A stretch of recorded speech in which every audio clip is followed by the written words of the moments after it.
inside, our hearts open wide, and we'll never tire. We do not comply. We do not comply.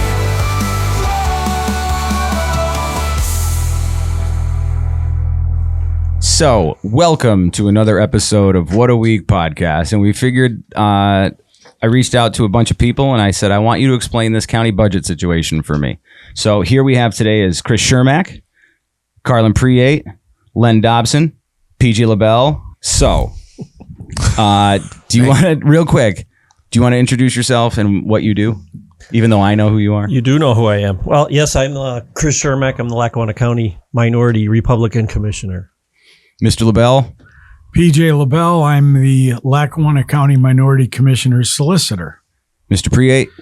My name is Carlon Preate. I'm a retired CPA, formerly partner in charge Northeast region for Perenni Randolph. And actually, those years we ran the audit of the Lackawanna County a few years back. And I've been involved with the county ever since in some sort of capacity. Mr. Dobrzyn? I'm retired right now. I'm former director for Beacons Van Lines and in a corporate capacity. Okay, so who can explain to me, like, what does county, like, what's the responsibility of county government? So for like those who don't know, you elect county commissioners and you have these elections for row offices, and what is the responsibility of the county government to the people? Does anyone want to go with that? Responsibility of the county. Yeah, like what's the responsibilities of the county? The responsibility of the county is to provide services that are either necessary or, when there's excess funds, non-necessary expenses like parks, recreation. 911. Well, that's a necessity. 911's a necessity. You get into the courts, the prison. You know, we're part on the airport, so we're joint with the airport with Luzerne County. Children and youth services. Yeah, then you get into health and human services. Basically anything that provides safety, security, or necessary services, whether it's aging, whether it's children and youth. They're the main services that the county. Of course, then you got roads and bridges and maintenance of the roads and bridges. Yeah. So that's also a key factor that the county does. There's a lot. Yep. And, There's a lot there. You get into health and human services. You have drug and alcohol. So What about like the district attorney's office? Do you guys, is there a relationship there? Do you guys? District attorney's office, their budget flows through the county general fund. So the county sets the budget for that? The county sets the budget with input from the district attorney and members of his staff, just like the county agrees upon a budget for the courts and every other department that comes under the county umbrella. And then the county also has transportation, and I mean, there's a lot of things under that umbrella. Well, and then you have the other authorities too. There's also a separate authorities that are really, although they're not governed by the general fund, but the majority commissioners, if you will, have appointment power. Like the multipurpose stadium authority is one, or Colts is another one. It's a separate authority. They get separate funding and so forth. But really, the majority, the commissioners, if you will, have hearsay over, okay, how those things are governed and how their people, because there's separate boards and authorities that they appoint members to those boards and authorities. So what's like the duties of everyone? I just want to give people a perspective on, like, you know, I think a lot of people think that, like, oh, elected officials or people who work in government, they, like, nobody really knows what they do. So, like, what's a normal day, let's say, in your life? Like what you show up and then, because it's not a 9 to 5 for you, at least. No, it's not. It's 7 days a week. But I guess compared to like the corporate world, we're like the CEO of a major company. Or like the board of directors, maybe? Would that be more appropriate? I think the chief executive officer, making sure that the county services, everybody does what they're supposed to do. Oversee all the departments. Right. And that form of government in Lackawanna County how do you differentiate between who gets to set an agenda and who doesn't? What's the factor there? That's where politics come in. Okay, so can you explain that to me? So in Lackawanna County, there's 3 commissioners, and 2 would make up the majority.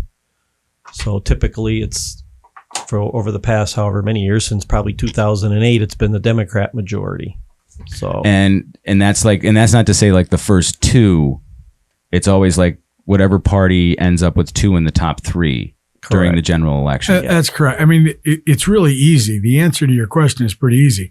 If you can count to 2, you can govern, because it takes 2 people to make a decision. Sure. It doesn't have to be. Right. So when an issue comes up, the 3 commissioners make a decision. Normally, the party in the majority, in this case, the Democrat Party, they vote together. But there's been times where a Democrat commissioner has voted with a Republican commissioner, and that's the majority, at least for that issue. Well, it's nice to see people work together in that way, especially in the past. So there's let's get to the brass tacks.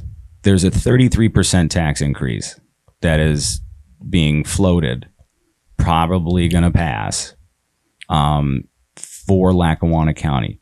November 20th, Wednesday at 10 a.m. So I think it's really beneficial for us to kind of, have a nuanced conversation about this as opposed to what's being said and what's being presumed. First of all, how do you think we got here? Well, let me try to address that. The problem has been developing over the last 4 or 5 years, because what's happened is that the previous majority commissioners, they've been using one-time revenue items to balance the budget. So in any budget, you obviously have revenues, and you're supposed to have expenditures equal to revenues, so you get a balanced budget. And most of the revenues are coming in through the tax revenues, and we'll get into the tax revenues separately. But to the extent that the expenditures are continuing to grow and the tax base doesn't grow, or the millage stays the same, if you will, well, how do I then balance that budget? And what had been happening is that they had been using one-time revenue numbers over the last 4 or 5 years. Now, for somebody who has a home, what they're basically saying is we can't make our bills. We'll have to sell our truck.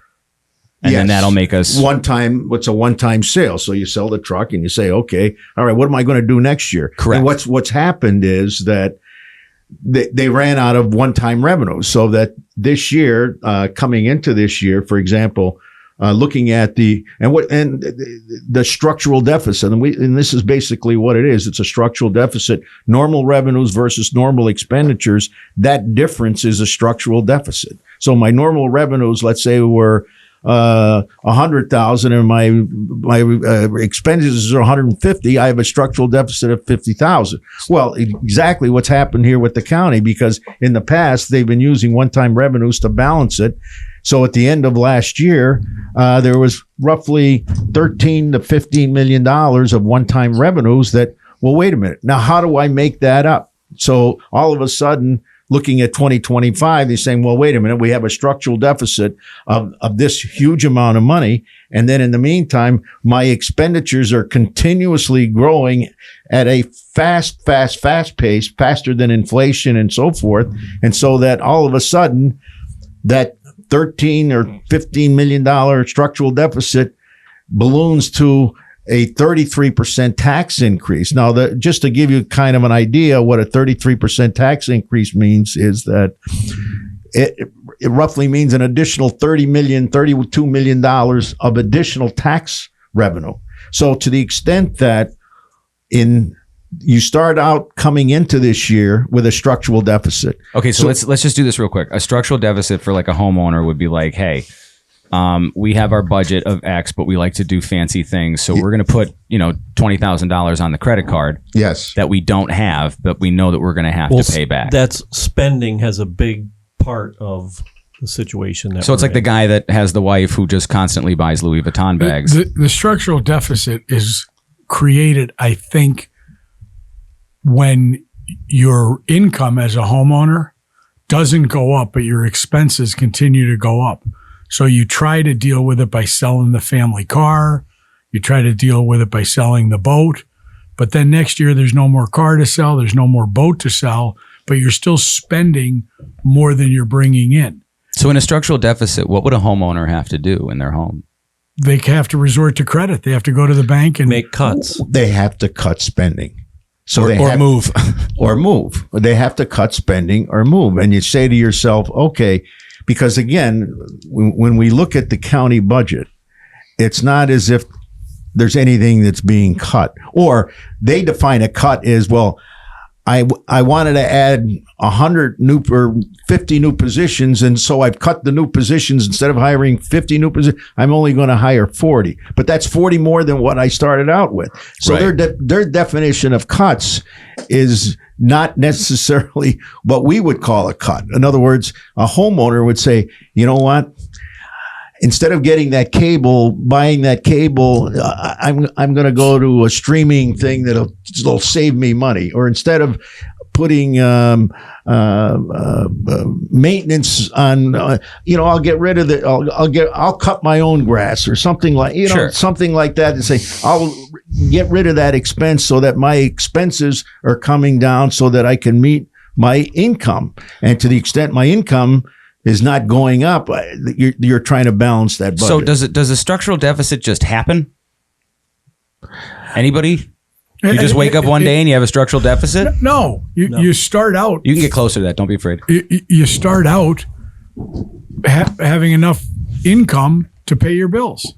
And then your bills keep growing, your income doesn't grow, and you resort to one-time revenue streams, but your expenses keep growing. So this is something that happens over time. Well, see, here's the thing, because when you really look at the county, there's about 11 or 1,200 employees of the county. Well, who controls that? And then there's 7 unions, there's union people and so forth. But all those people, who's ever in control of the majority commissioners, they control those positions. So it becomes part of the political machine. Okay, I need somebody in maintenance, or I need somebody at the parks, or I'm going to hire this person in health and human services, or whatever that may be, or the prisons and things of that nature. Now, granted, some of those positions are union, but again, the non-union positions are not, so that they control they control the appointments. So it's important for the majority commissioners, looking at it from a political standpoint. Okay, I got all these appointments. Now, again, well, let me keep hiring, and you keep hiring and say, wait a minute, there's a cost of hiring. 70% of the budget is salaries, wages, and benefits. So when you say, well, So 70% of our county budget is that.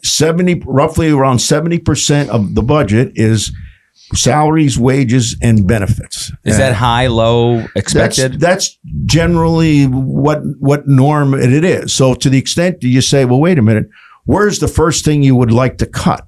Well, if you wanted to cut expenses, well, do I need 10 people in maintenance, or do I need this? So let me drop 2 here, or let me drop 2 here. And one of the problems that we've had here over the last several years is these, what they call unfilled positions that are in the budget, meaning that, okay, we have in the budget, we want to hire X number of employees. That becomes a budgeted number. And to the extent that it's in the budget, well, I have to, how am I going to finance that? Where am I going to get the money for that? And so they have a number of these unfilled positions in the budget, which is also part of the 2025 budget. And So these are positions that are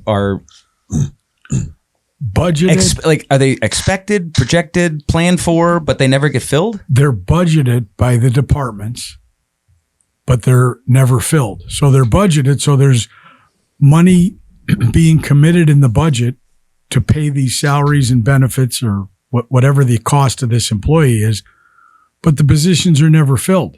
But at the end of the year, that money that was budgeted for positions that weren't filled, It's gone.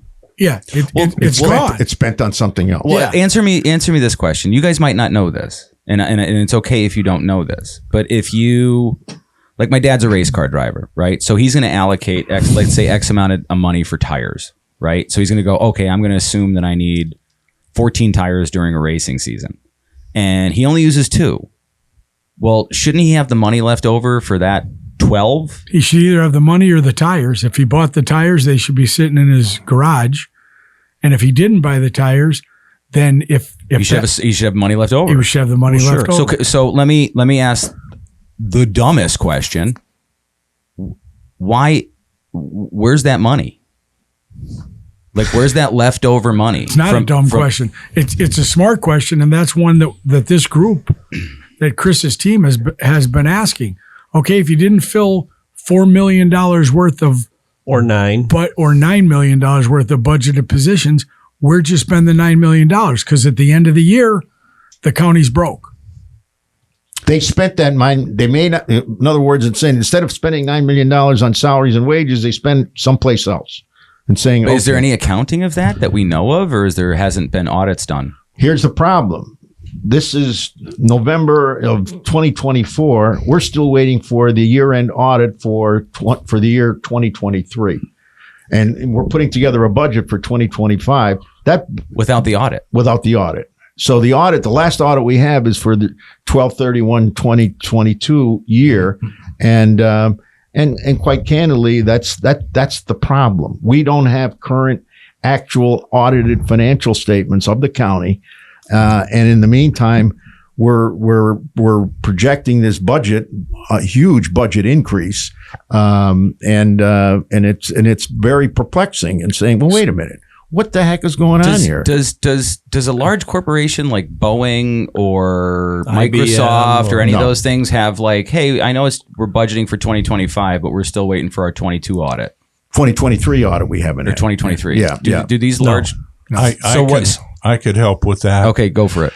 Being in corporate management for so long, one of the problems that you have is when you go to the bank, you have to present your most recently audited financials, your P&L, which is your profit loss report. And a lot of times they want to see a summary on your ledger.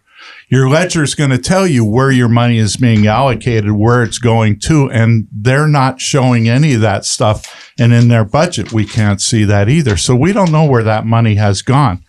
If I were to go to the bank, for example, and I said to them, Yeah, but like in a corporation, right? Wouldn't they have like real time? Here's where our finances are at, or at least within a period of relatively recent time. You would think a successful corporation Right. would. well, this Well, why isn't that? Well, generally speaking, let me just And I say don't mean to this. cut you off, Len. I just That's sorry. okay. Yeah, That's fine. let me just explain. Usually in a public company, they're governed by the SEC, and they have to have audited financial statements within 3 months after their year end. So a December 31st year end has to have an audited financial statement presented to the SEC. Otherwise, they get delisted. So the bottom line is, or they get fined, or whatever that may be. In public entities, usually you get financial statements within 6 months after their fiscal year end. So And that would make sense because it helps you budget for the following year. exactly. Yes. So the bottom line is, so in 2023, we should have had financial statements By April, May, June. by no later than June 30th of this year for 2023. Now we're into 2024, and here we are. We don't know when we're going to get the 23 financial statements, because again, the bottom line is we had a deficit. We had a surplus of in 2021, roughly around $25 million. That surplus, based upon the deficits that the county was operating under over the last 5 years, 4 or 5 years, if you will, has been wiped out. In other words, well, how did we wipe out that surplus of $25 million? Well, because we, again, the structural deficit basically was using some of that The rainy day money paid for it. rainy day money and one-time revenue and surplus funds to pay for these expenditures. But there was never any situation whereby, well, wait a minute, we got to look at cut spending. Like, for example, I have some information here just to give you an idea what this increase is. The 2025 preliminary budget is roughly $190 million. Okay. Now, compare that to the 2023. 2023, the budget was $150 million, not 2024, 2023. 115? 150. Okay. So roughly a $40 million increase in 2 years. Yeah. $40 million increase in 2 years, that's 26%, 26.5%. Now, wait a minute. Well, if inflation, even if it was high at 7 or 8% or 10%, if you will, over 2 years, at 26.5%, well, wait a minute. That's above and beyond that. In 2021, the actual budget was $137 million. So it went from $137 million in 2021 to $145 in 2022 to $150 in 2023 to $190 in 2025. In 2024, the year that we're in right now, it's estimated to be about $163 million. So even if you look at 2024, we're at $163 million budget, and we want to go up in 1 year from $163 million to $190 million in 1 year. Wow. So what are the justifications for that? Has anybody explained? Well, why? Yeah, there's several justifications. Some of them are basically because of, like, for example, one of the things in here is the pension. Well, what's going on with the pension? The pension fund is severely underfunded. The previous, they had been. It's been That was the tax increase. Well, that was been neglected for number of years, almost 15 years before we had to address that and take care of that early on in 2020. Right, but all they did was make a portion of the amount that was due in a one-time payment in 2020. Mm-hmm. Yeah. So but just to give you an idea, in 2020, that thing was about $3.8 million. The projected contribution for 2025 is $7.9 million. So that's a big increase. Jump, yeah. And they're indicating that should be even higher, and that's even been reduced because based upon the performance of the funds and so forth. Now I don't have access to the actual actuarial reports because it's a defined benefit plan. It's severely underfunded. So yes. So it's mandated but it's a big piece of the budget. Okay. So then you look at it saying, well, wait a minute, what are some of the other line items? Well, the other thing is the amount of money that pays on the debt. Our debt has increased because we keep on borrowing money to pay bills. So it's like the homeowner and saying, gee, I gotta put it on Amex, or I gotta go borrow. Well, let me put it on borrow and I'll pay it over time. So it's like borrowing money to pay the light bill. It doesn't work. You can't operate that way. And that's because, again, that light bill is continuous. And if you continue borrowing money and kick the can down the road, it's like, well, wait a minute, sooner or later, that bill has to get paid. And so our debt service now is up to $22 million. Previously, it was up to around 18 or 19 million. So that number is in here. But look, you were going to say something? Well, I was going to say healthcare, insurance, all these numbers keep going up. That's something you could forecast for it, right? Pretty much. And we have consultants who advise us on where these things are going. But I mean, Chris has been saying it. The county has a spending problem. Can we just do this real quick for people who aren't aware of what happened? Like, you guys got the Budget Study Commission together to try to tackle a lot of this stuff early in his first term. I think too. Oops, sorry. Don't be sorry. There's more. You got to remember, when I first got in the office, that was we just happened to just move into the Globe store. Yeah. Which that was I think the final straw that broke the camel's back as far as finances. It took us. It just put us over the edge. So that's where it started. And then we put the budget study group together to start looking at county finances because we knew they were in trouble. We knew they weren't funding the pension fund, and we knew they didn't have the money to do it. They kept talking about a surplus. Well, everybody seemed to think that there was a room full of cash somewhere. Well, there was not. So that was a problem. But I go back to it every year, or every time I talk about this.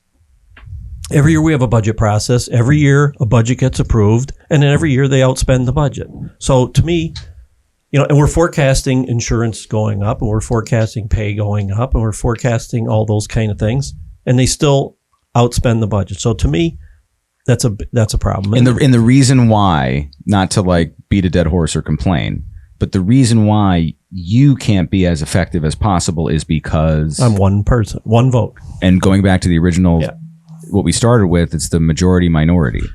Well, they have the say. Well, when that budget study commission was announced by Chris, and we've had both Republicans, Democrats, independents on that commission, but the majority commissioners at that time, Jerry Notarianni and Debbie Dominic, they could care less about the budget study commission. So we were thwarted and stonewalled, if you will, and then even by the finance office, if you will, of the county. So we were trying to get information, and we couldn't get information to dive into some of these problems and saying, wait a minute, we got this spending problem. Let's try to find out ways that we can cut spending, and we were thwarted. And so the commission, that budget study commission, was disbanded, if you will, because we couldn't function. You just keep meeting with no new information. Yeah, we just couldn't get. Let me insert this here.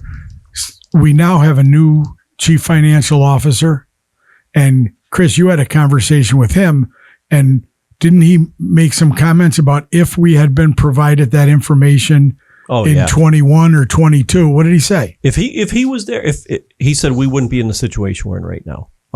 So your finance guy from the county said that? Yeah.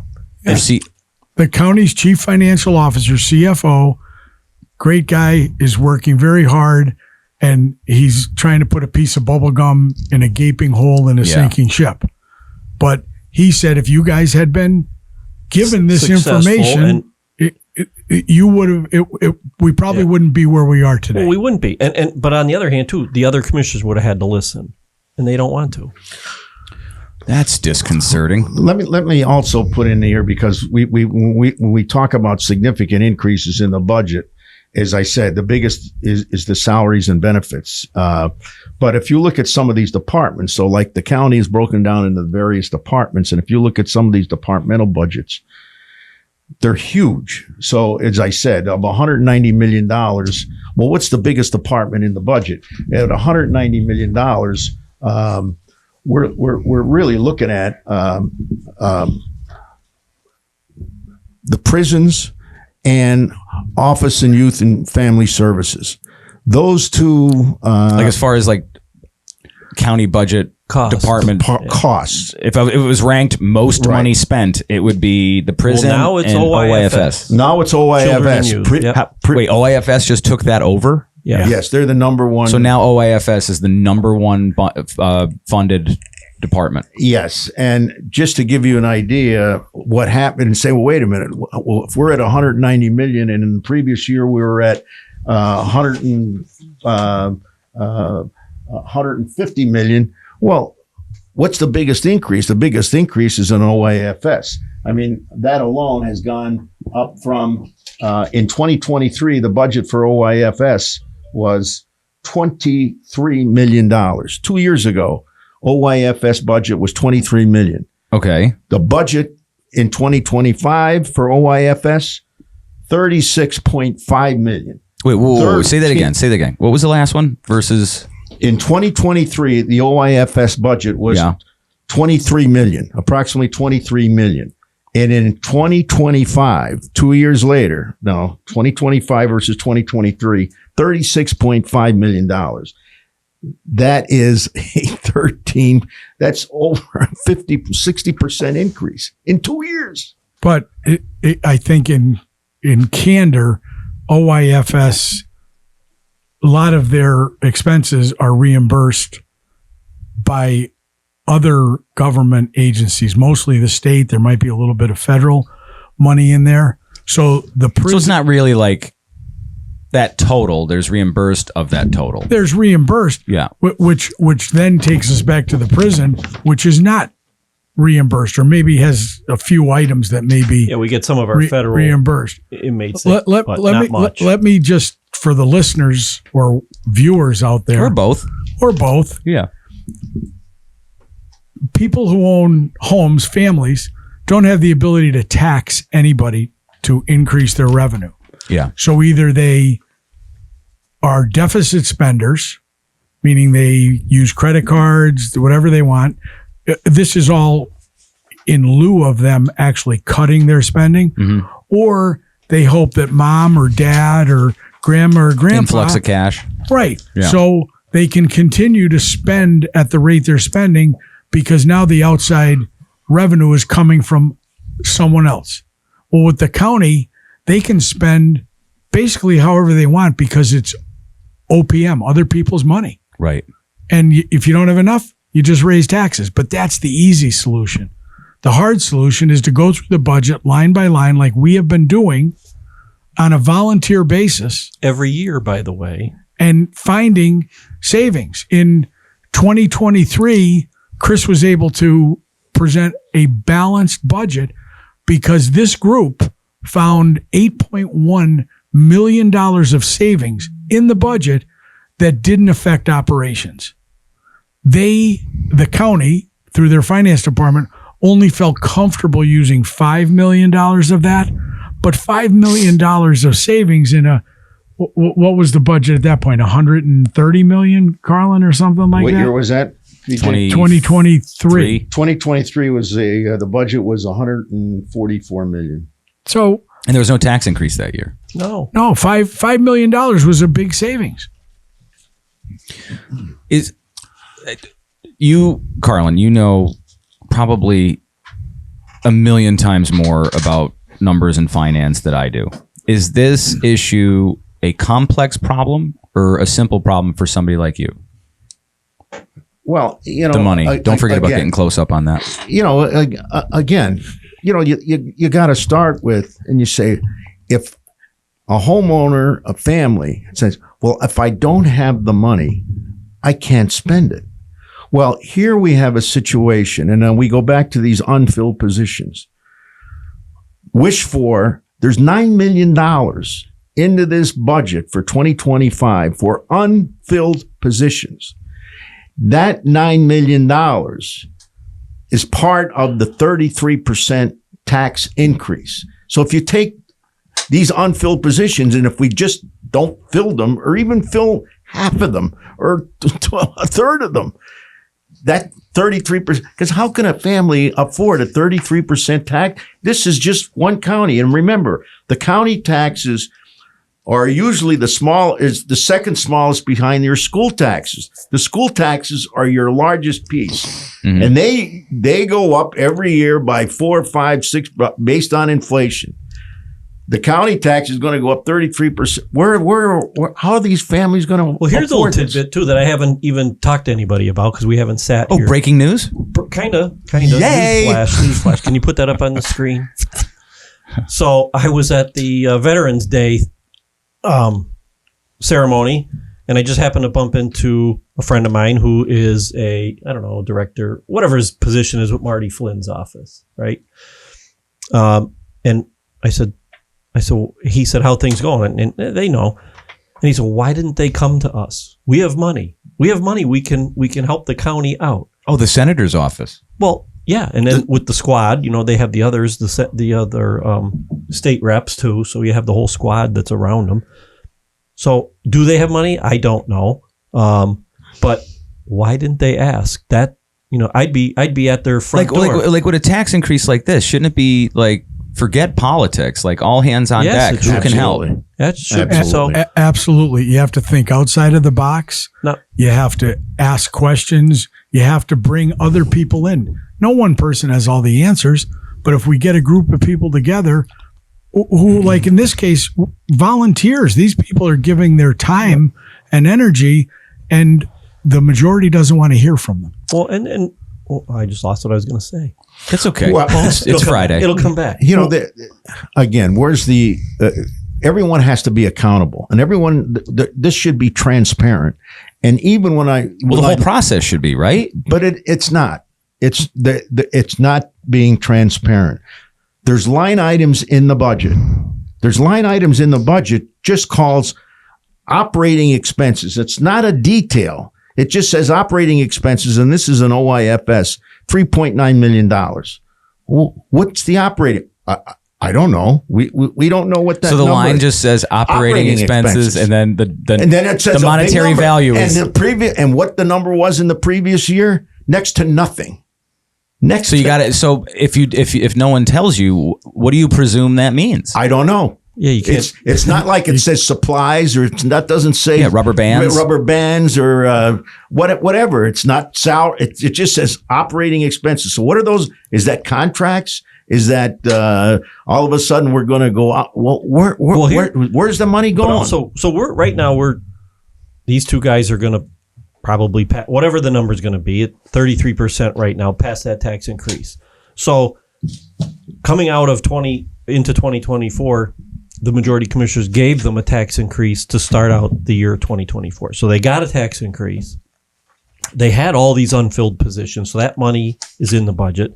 Then they had a borrowing. They called it this poop and scoop. No, scoop and toss. poop and scoop. Yeah. So Is that going to be censored? No, it shouldn't be. Okay. No, So- this is a new America, PJ. So we had this poop and scoop, right? And everybody, it's all. Also, we got a new credit card and put all our debt on that, forced it down the road. So that was $11 million. Correct. And now we just did a sale land lease. sale lease back. We bought our own property back and borrowed the money, and we're going to pay it back. And I don't know, it's very odd, but Oh, is that the land lease back so program? $12 million. So now we're at $23 million on top of the tax increase for this year, so we can pay our bills. Now we're going into next year with a 33% tax increase, and well, obviously that's not going to be enough because the way we're going here and the money that's being spent, what are they going to do next year? At the end of next year, They rally against one-time revenue sources. But they're using them. They used them to the tune of $11 million in the scoop and toss, $12 million on this leaseback gambit, and they also used $3 million of ARPA money early in 2024. So You're up to like 29 million, 26 million in one-time revenues that are terrible. We should never use those. Right. And when we finished 2023, the majority was so upset because there was $19 million of unpaid bills remaining at the end of 2023. They didn't tell the public the truth that 9 million of that 19 million was a timing situation where the state was going to reimburse us 9 million. So we ended 2023 with $10 million of unpaid bills. Not 19. Not great. Not 19. Not great. But these guys, if they didn't borrow the $26 million, they would have ended up with $26 million of unpaid bills at the end of the year. so Well, explain that to me like I'm an idiot. well, sweet. Let's go back to the very first question. How did we get here? That was your first question. Yes, sir. So how do we get here? Well, we started out the year with a $10 million shortfall, right? A deficit. Now, which year? 2024? This one, 24. And then the new commissioners, the majority comes in, and what do they start doing? Creating new positions. Digital marketing director, $60,000 a year plus benefits, $85,000 a year. We hired this person. We hired that person. We hired consultants. We hired consultants for this, consultants for that. They just, to me, went on a wild spending spree. None of which was in the budget. None of it's in the budget.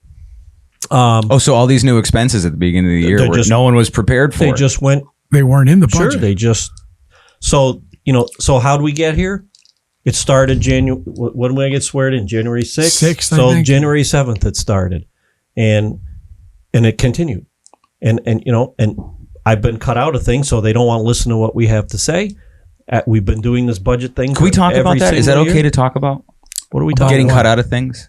Well, that's Well, that's an opinion, and Chris has that opinion, and I second it. I think it's correct because, So can you explain to people what that means? well, it means that the majority commissioners don't want Chris involved in all the day-to-day operations, who they're meeting with. And they might not say that, but by their actions. Well, they don't invite him. They don't send him. They don't send an email out and say, we're going to meet with so-and-so from this consulting group.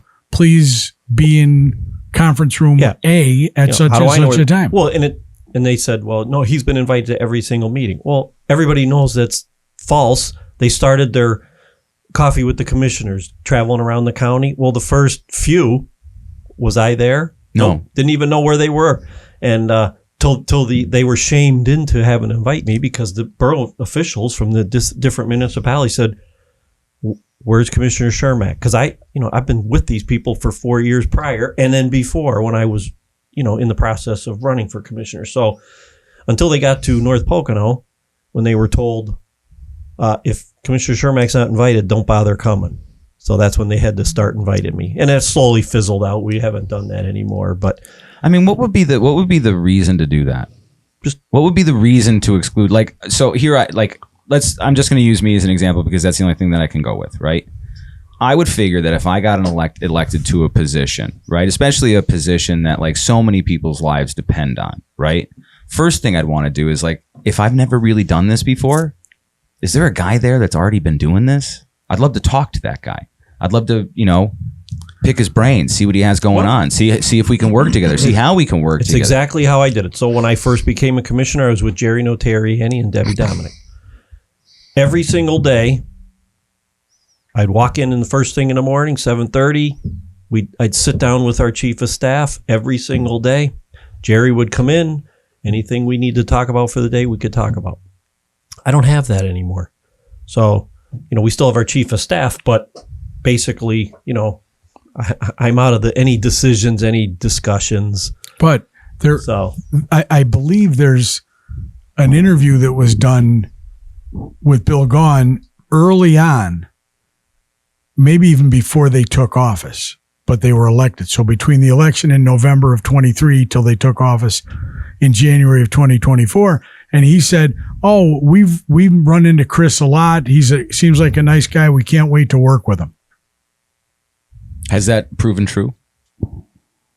That they can't wait to work with him? Well, obviously they can wait to work with him because it hasn't proven true. Well, so enough of that. I just wanted to. It's just very bizarre to me that that's what it would be, because this isn't Washington D.C. This isn't this is our hometown, and everyone's on this arc together. I figured everybody'd work together. Maybe it's different management styles. Who knows? What is the county's the loser in the end. Everybody is. Yeah. Everybody's the loser for all these people not. Well, and I talked about sitting with Jerry, and you think we agreed on everything? No, of course not. But you know what? It all worked out. So in what was it? There was a budget for 25 announced in September, right? It may have been like maybe the end of September, beginning of October. Yeah. Okay, like a preliminary that we do every year. Take me from like that moment till up until that was an interesting day. So every year, like I said, we have a budget process. We meet with all the departments, hear their wish list, go over their budgets, each department singly, and then the budget director and the finance department put the proposed budget together. So they do that behind the scenes. They're working on that. And then we have the preliminary budget announcement, which is a press conference open to the public. So PJ and I, we know the meeting is going on at whatever time, 1:00 in the afternoon, whatever it was. Walk into the commissioner's conference room and there's 2 podiums. There's 3 commissioners. Was that expected? No. Oh, of course not. It's never been done that way in the past. In fact, when we walked in, I said, "Chris, go stand at one of those podiums." Yeah, I thought maybe they were going to, see if they throw you out. So I mean, just like literally, this is not you. Yeah. You're not included so in this. PJ said, I don't know who, maybe it was Pat McKenna. Yeah. Oh, maybe it was. Yeah. He goes, "Hey, where's Commissioner Chermak? Did you run out of podiums? Where's Commissioner Chermak's podium?" And Billy, he piped right up. Yeah. And said, "This is our budget. You've had till October to do your own budget." Is that abnormal? Well, no, it's the county's budget. We don't do the budget. But do the majority do a separate budget from the minority ever? No. It's one budget. But the problem there is Chris never had an opportunity to chime in on the budget, because even with respect to those meetings with the department heads, with Chris basically it's a wish list. It's not as if that there's a message given in, "Hey, listen, we're trying to keep our expenses to a 3 or 4% increase Right. for inflation. Well, give me your wish list. And so I want to hire 5 new people. I want to bump this person's salary from X to Y way above and beyond, a normal 3% increase, and that's what's given to them. And how long do these department meetings they last? 10 minutes at the most? Yeah. And so what is and Billy ran the show. Typically the finance department runs the show and the commissioners show up. And we sit and listen to what's going on. And if I have any questions, I ask them. But I'm in all the departments anyway. So I know I kind of already talk to everybody all the time. But so basically Billy just said, oh, just give us the highlights. He didn't care what they were going to put on paper. But basically when you get the preliminary budget, we've never adopted the preliminary budget. That's okay. Here you go. It's this much money. And that's when our team would go through it and we'd pick it apart. The first information or news that came out about the 2025 budget projected a $35 million deficit. Oh, interesting. And then it was knocked down to what, Carlon? 26, 27? Well, it's around 33. It was 33 now because of the 33% increase. It's a $30 million increase. So it's a $30 million. Right. But I think they only identified about a $27 million deficit. Well, it's because really the 33% tax increase is what you got to look at. And you say, okay, that's 30 million. So the bottom line is, they're filling up the deficit of 30 million by increasing the taxes by 33%. So, I mean, that's the sum total of it. Yeah. I mean, there's one other big thing too here that I want to address, because again, this is perplexing to me. And I want to go through is this whole thing on tax collections, because I am not sure myself what's going on. Basically, the taxes that are collected is based on an assessed valuation times the millage. Okay, and so when you take the assessed valuation, and by the way, the assessed valuation over the last 5 years is relatively flat. Now, the assessed valuation is not market value. That's where reassessment what comes in. But basically, the assessed valuation, which is the millage that it's based on, and the taxes, is relatively flat. So when you really look at it and you say, okay, if you have a flat tax base times the millage, you expect to collect the taxes. And based on this information I have here is that based on the millage, we were supposed to be collecting roughly about $100 million in taxes the last 4 years, from 2020 to 21, 22, 23. And basically, that's when there was no tax increase. There was a tax increase in 2024, a small one, which should have increased the total taxes by $7 million, as I said. But the bottom line is, when I look at, and this is based on information that was provided to us by Dave Balzoni about where we were over the last 4 years, there's shortfalls in collection of taxes. Let me just go through this. The estimated shortfall of collection of taxes between current and prior year is $5.5 million in 2024, $4 million in 2023, $2.3 million in 2022, $2.5 million in 2021, $4 million in 2020. In other words, if the millage says, okay, you're supposed to collect $100 million in taxes, and I don't collect $100 million, I'm collecting less than that. And that includes prior year, because some people don't pay their taxes currently. They pay it a year later or 2 years later. Okay. Well, even when we calculate and add up the prior year taxes in the current year, it's still falling up short. Now, PJ, you may want to comment about what happens to the delinquent properties, because I don't know what's going on. Where are these delinquent taxes? Well, there's a lot of delinquent taxes out there. I think you start out saying we should collect 100% of our taxes. But in the Okay. but in the current year, we collect about 91%. Well, we collect current taxes 91%. Right. And then we collect in the current year prior year taxes, which is probably another 5 or 6%. So it gets us to about 96%. 97%. But where's the other 3%? It goes down to a hole. The other 3%, we never know what happens with that because there are first in the fall, there's what's called the upset sale. Okay. In the upset sale, the county exposes any property that's, has unpaid taxes for 2 years or more Okay. to sale, but it's subject to any liens or encumbrances that Okay. exist on the property. Then in the spring, they have what's called the judicial sale. Yeah. The judicial sale exposes any properties that are up for sale free and clear of all encumbrances, with the exception if somebody didn't receive notice that their lien was going to be wiped out or whatever. But for the most part, that should get us To 100%. to 100%. So now the question becomes, why are we losing this 3% every year, which keeps adding up year after year after year?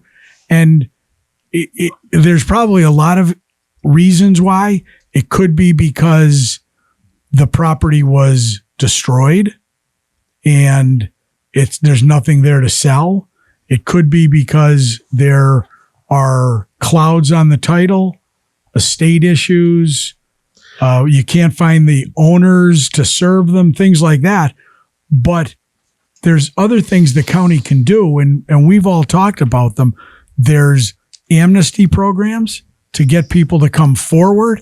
Okay, we're not going to charge you penalties or interest if you pay by a certain date or enter into a payment plan. I mean, the county's very Amenable to things like those. very much so. If you're a homeowner and you can't pay, Yeah, they'll work with you. the office will work with you. You can break your payments up into quarterly payments, Sure.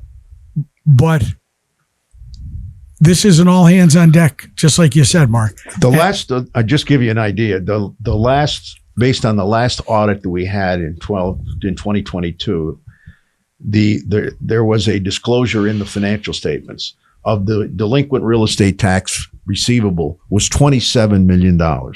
27 million delinquent real estate taxes received. So this is, okay, built up over, but then they also noted that there was a reserve for uncollectible taxes of 17 million against that. So wait a minute. If there was delinquent real estate taxes of 27 and we have a reserve for of 17, well, wait a minute. Why is there uncollected? We don't understand that. And you see, here's one of the problems too, again, accountability.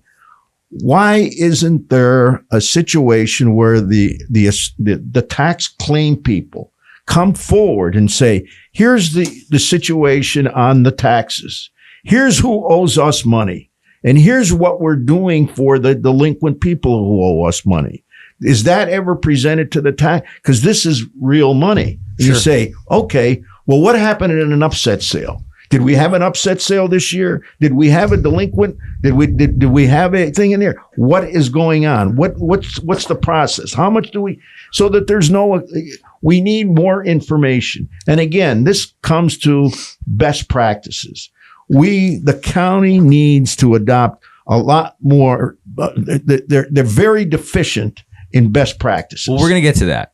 That's part of the journey. So, Mark, just to interject something there, I worked with Mr. Preate way back in 2020-21 under Commissioner Chermak, and we tried to do the same thing here. And that was one of the suggestions I had made, is that we go to these people and work with them. And at the time, we had a real low interest rate. People could have refinanced, okay, at a 2 to 3 or 4%, and they could have paid their back taxes. Pursuant to that, we would allow them to get rid of all of their late fees and everything else. And at that time, what PJ had brought up about what the CFO said, we wouldn't be in this situation right now had we had been able to do that back then. But again, like Mr. Preate had shared, We were stonewalled on everything. They would not let us move forward on this thing. So here we are today. And one of the things that I have been trying to do personally with these people is encourage them to sit down with us and work this thing out. Because like you said, Mark, when you have experts, these guys are brilliant. I mean, absolutely. Mr. Preate, he's done this for so many years. And we have Amanda over here. She's just like, she's not real. We're not numbers, focusing on it. And Amanda doesn't exist. She's absolutely brilliant too. And gee whiz, if we could all sit down together and put our heads together with PFM, this company that they hired, I think we could come up. My measly opinion, I think we could see a zero deficit. I don't think we would even have to talk about 6.3%. Right. Well, I agree with you. You want to expound upon that, or no? But okay. that's what I said at my press conference. Let me. That turned into the Jerry Springer show, by the way. It was so exciting. It reminded me of my youth. Okay. So after that day in September with the 2 lecterns or whatever the hell they are, Probably October, but let's say late September, early October. It seemed like at that moment a gauntlet was thrown, and the gauntlet was thrown for the minority commissioner, at totally out of tradition, to apparently go do another budget, a revised budget. His own budget is apparently, but just let me step back a second. If they truly believed that Chris was going to show up with his own budget on the same day that they presented their budget, which was their rhetoric, why wasn't there a third podium? Yeah, there's a lot of holes in that story. Right. It seems, if it looks like a duck, kind of, less than plausible. So what did all of you guys, based off of the budget that they presented, find? Because that leads us up to that trolley museum day. So what did you guys find? What did everybody find that was like we could improve this and reduce human suffering? Well, the first thing we started looking at was, and don't forget, the people have to understand too, this isn't our first rodeo. We've been doing this every single year. So we already know, well, not we, Carlon. Did the first year you guys do the budget in crayon? No, we should have done it. You know what? I'm thinking if we did it in crayon, maybe they would have understood it a little bit, because that seemed to be what they said. So, but the first thing we did was eliminate funded but unfilled positions. Yeah, Mark, you have to understand, they, in their first version or presented version of the budget, they had removed some of the funded but unfilled positions, but the majority of the ones they removed were part-time positions. Might have been like a tennis coach or a lifeguard. Wasn't there one like an aerobics instructor or something? There was a lot of that stuff. There was, and that's fine. Those are benefits that can be provided to the county when the county's flush. But anyway, they removed a certain number of those jobs from the budget. That didn't mean anybody was losing their job. It just meant it wasn't going to be a line item in the budget. But they didn't take them all out. We sat down, right, Carlon, and we took them all out. If they're unfilled, then why carry them in the budget? And again, it's a give and take. The department head comes to you and says, I need X. And you say, can't you live with Y? And maybe you find a middle ground of Z. So we would take them all out in the hopes that the department heads who really needed one or two of those, they would lobby for it and tell you. Well, right. Exactly. We used I'm going to say a zero-based budget approach. Like, okay, you tell us, justify it. Why do you need 5 more positions? Why? Okay, I agree with you. You need your 5 positions. Now give me something else back. So that would be more of a give and take thing. Yeah, a compromise. And those 5 positions weren't new to the budget. They had been in the budget every year for the past, since Chris took office in 2020. They just carried these funded but unfilled positions, and I'll leave it up to the viewers and listeners' imagination as to where that money went, because it wasn't available at the end of the year. And then second, the big thing was, because the first thing that jumped out at us was the $10 million addition to children and youth. Yeah. So Is that also known as OIFS? OIF. Yes, yeah. I always say children and youth, but now it's OIFS. So, which is a very, very, very important department. Absolutely. And we know that. So that's when we started looking at the ARPA money. Now the ARPA money is there. The American Rescue Plan money. Yep. Right. And we were under the impression, due to the information we gathered from our CFO, that there was approximately $18 million remaining in ARPA that was not dispersed yet. But it has to be spent by a certain date or you lose it, right? Well, it has to be obligated by a certain In other words, date. like here, this is for this amount is for X, this amount is for Right. Y. Correct. Okay. Yeah. So Can that change? Can what change? Well, it's no longer for X, no longer for Y because we need it. Well, it depends. If it's allocated, that means we're saying we'd like to use it for X. But if it's obligated, it means the county's entered into a contract Okay. with a third party to provide Gotcha. that Okay. service. right. So like if you said, I think I'd like to put an ice skating rink at the courthouse, and we say, well, then we can use ARPA money. We say, no, we're not going to do that this Yeah. year, right? That's what it is. Okay. So $10 million extra on top of all the other additions. We said, all right, well, you know what? Let's put the brakes on this. We're gonna take $17 million of that ARPA funds, remaining ARPA funds. We're gonna plug it into the budget. It's gonna relieve the pressure on the taxpayers. Gonna bring that way down. So between eliminating fund or positions, using the ARPA funds, and some other And cuts in the budget. Cuts in the budget. Carlin, you know the numbers better, but it was like $5 million in funded but unfilled positions. Yeah, well, that was just the salaries and wages, and then you add in the benefits on top of that. That blew that Right. number up to Yeah, 8 or but- 9 million. and it was But- about six So something. they're Yeah. at 33%, and this is what I explained at our at my press conference. We didn't just cut everything; they took out 2.5% the cost of living increase for non-union employees. So the backbone of the county would not that the union people aren't, but I'm saying the other people are still part of that. They're all group. everyone. They all. Both those groups are employed by the county. Yep, and they're all Okay. doing the work for the county. Well, just because you can't touch the union, they took the cost of living increase away. So 2.5%, which really was only $400,000. So it wasn't a lot. there's a collective bargaining agreement with each union that the county has, and that spells out these cost of living increases They're in there. that they're going to get every year.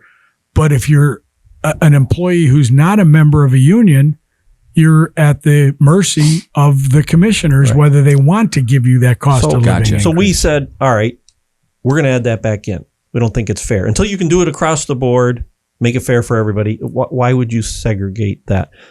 The second thing that we were adamant about was they took, every year we give the Griffin Pond Animal Shelter $200,000 because anytime there's an issue with an animal in Lackawanna County, police pick up a dog, whatever, it goes there. So it's an important part of what we do here, and giving them $200,000 every year to help them get through is peanuts. They took that away. So not only the screwing the people, to screwing the animals that we all love too. And then on top, and then the final thing that we added back in was the sheriff's overtime. And that's a whole other conversation. But at the bottom line is every year the sheriff goes through his overtime. So whether it's $500,000, this year they took out $750,000 in overtime. Well, that's fine. But guess what?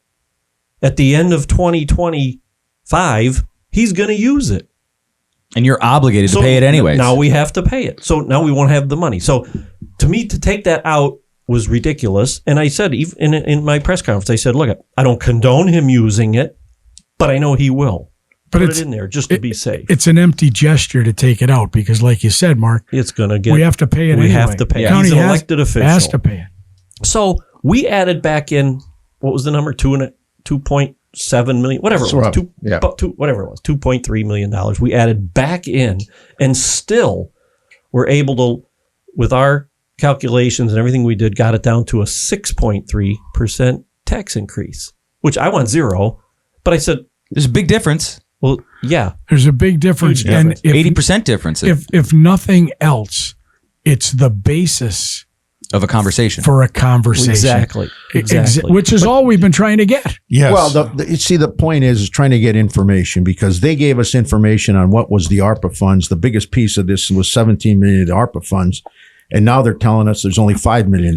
So if there's only $5 million, so, okay, that means there's $12 million we got to come up with. So even if it's $12 million, well, I mean, Still, if it's $5 million, use it. If Use it's it. $5 million, use $5 million. But they don't even use not one dime of the ARPA funds in here, because Now maybe before the 20th, they may do this. they might but- get So they may say, well, wait a minute, we better put some of that ARPA funds in here.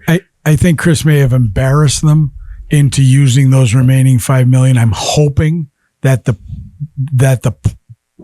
issue he took up, saying ARPA funds, if we use them to defray the tax increase, it benefits every taxpayer in Lackawanna County. Right. Not only those who not like just a single, not just a single park project. right. Yeah. Those who like to ice skate or whatever. right. So, and it's not I'm not going to consider it a one-time revenue source. This is just like when somebody gets a refund back in their taxes and they use it to pay their credit card bill. Well, all right, you didn't want to have to use it for that, but it helped you in the long run. They used it in the beginning of 2024 to the tune of $3 million. They used ARPA funds to put into the general fund to pay bills. Yep. So, and then, you know what, and on one last thing, and then I'll let you go. One last. I'm leaving. You're not. Get letting out me of here. So, our CFO told, and Dave Balzoni, I get along great. We have no issues. He's sat down with this group. He's thrilled tremendous. to have people, extra eyes looking at things. He said, there's always one-time revenue source. We can always find something. Like they always pop up.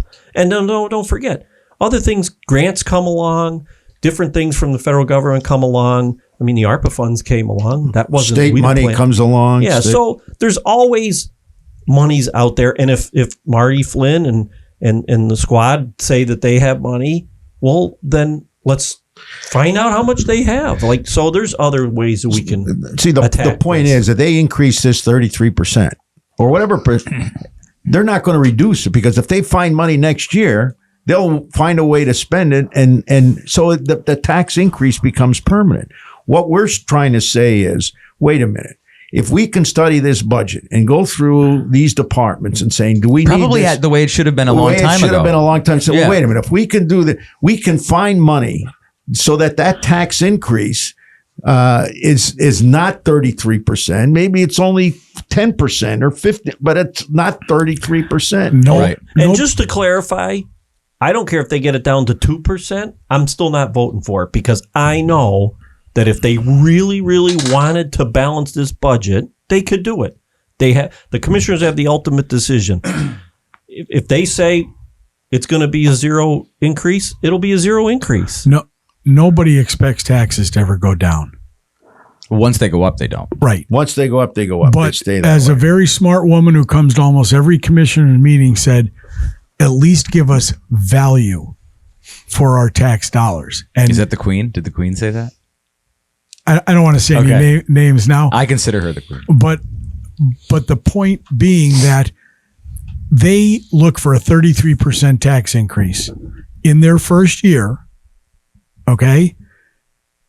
But if, just take example, that $10 million in Office of Youth and Family Services, a big bulk of that is contract services that, as they start hiring enough people to perform the duties, they won't need that contract expenditures anymore.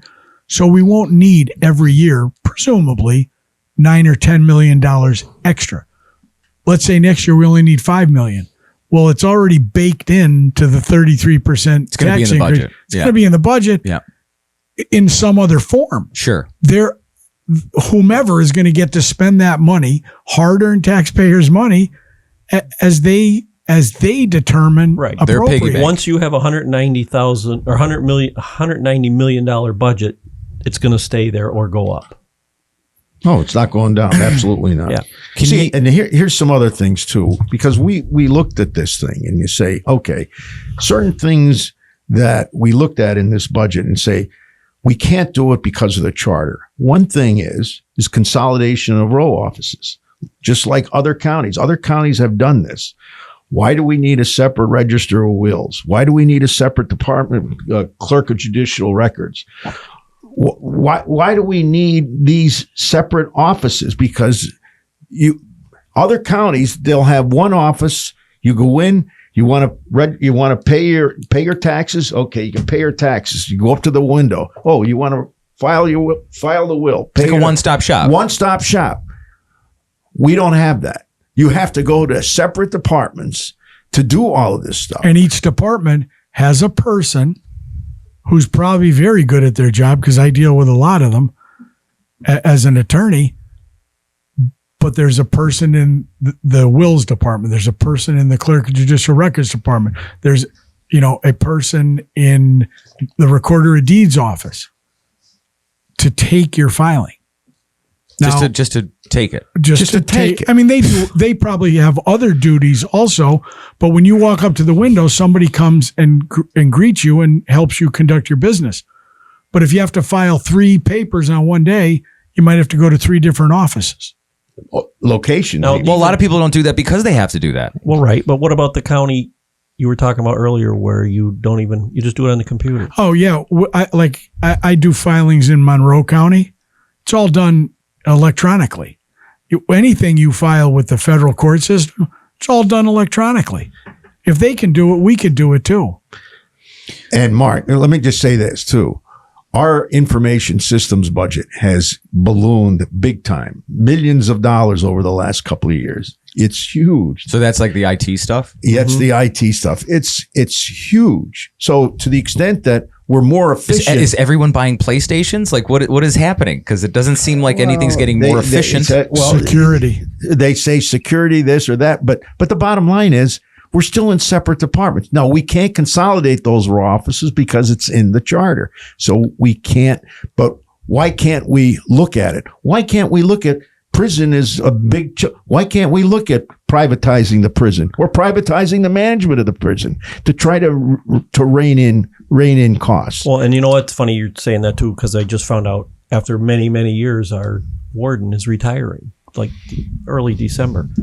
So there's a perfect time to look at management, outsourcing the management. Might not be a bad idea if you can get it through. Right. Take me to, and I don't want to be salacious, but I think it was very weird for people to witness the press conference at the Trolley Museum. You guys expected to have a simple, here's what we're talking about. Like you said, the gauntlet was laid down, right? Yeah. Right. They said, Commissioner Chermak can do his own budget. I said, well, good, because that's not a good budget that they had. So I said, no problem. We'll do it. So. And you did this in 10 days, less than 10 days? Yeah, whatever it was. Wasn't very long. Quickly. So I said, all right, here's what we're going to do. The building, on top of everything else, budget's going up and we're remodeling the building too. This is insane. So they're working on the building. So you can't get in. There's no place to park. You can't get into our building. So I said, you know what? One of my favorite places to go is the Trolley Museum.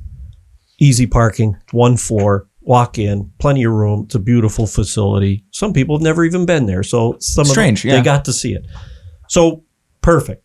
Actually, Senator Casey had a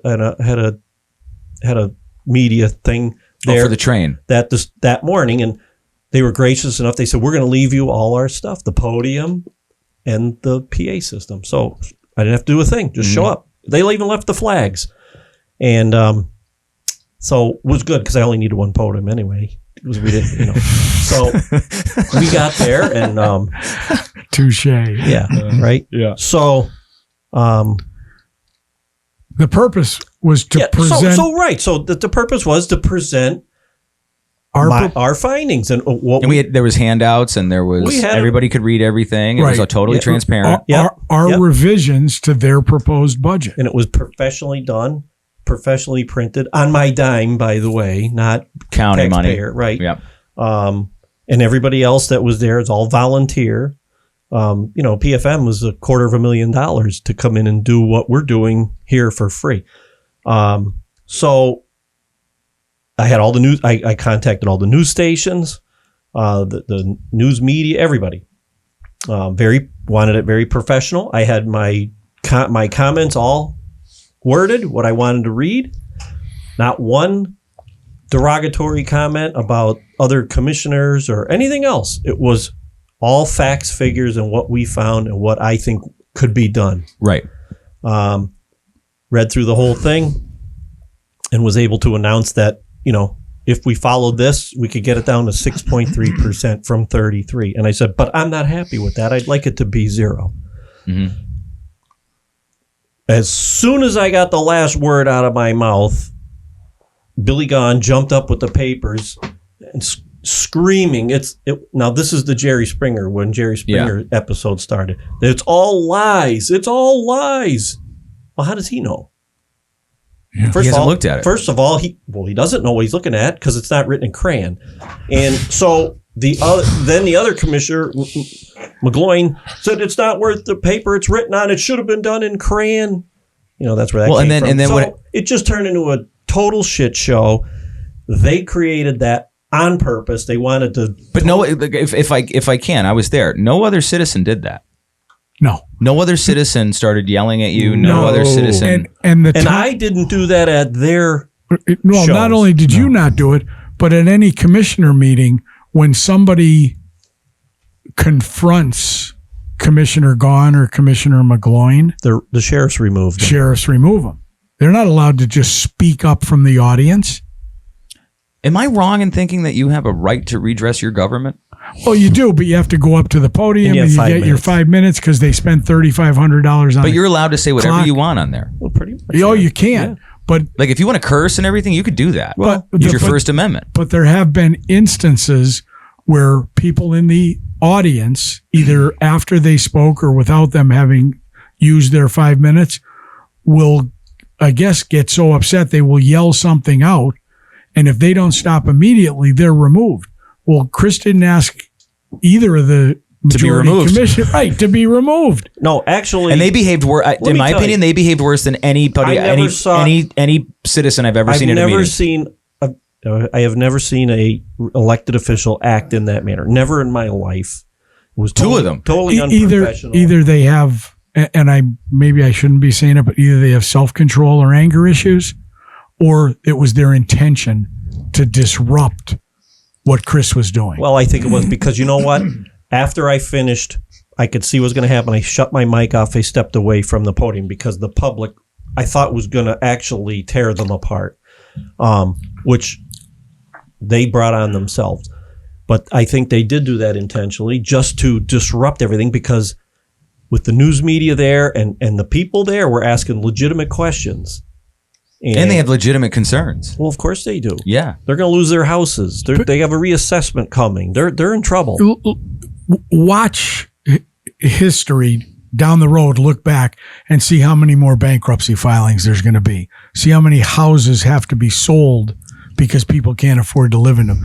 A 33% tax increase is going to be a devastating thing for the citizens. It's 33% from the county. If you're in North Pocono, there's municipalities' taxes going up. You have school districts all throughout Lackawanna County raising their taxes. So people are getting hit in every direction. And now you have some county employees that pay taxes, obviously, and they're not getting their little bit of a small increase. But isn't it the responsibility of, let's just say, the county commissioners to make sure, to ease the burden?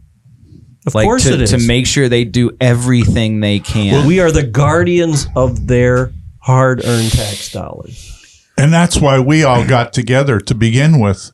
Our whole purpose wasn't to make liars out of them, and that's the way that they're looking at it, like we're trying to attack them. That's got nothing to do with it, with Democrat or Republican or anything like that. What we are talking about, and one of the things I admire about Commissioner Chermak, what he said is, I'm good doing this for the people.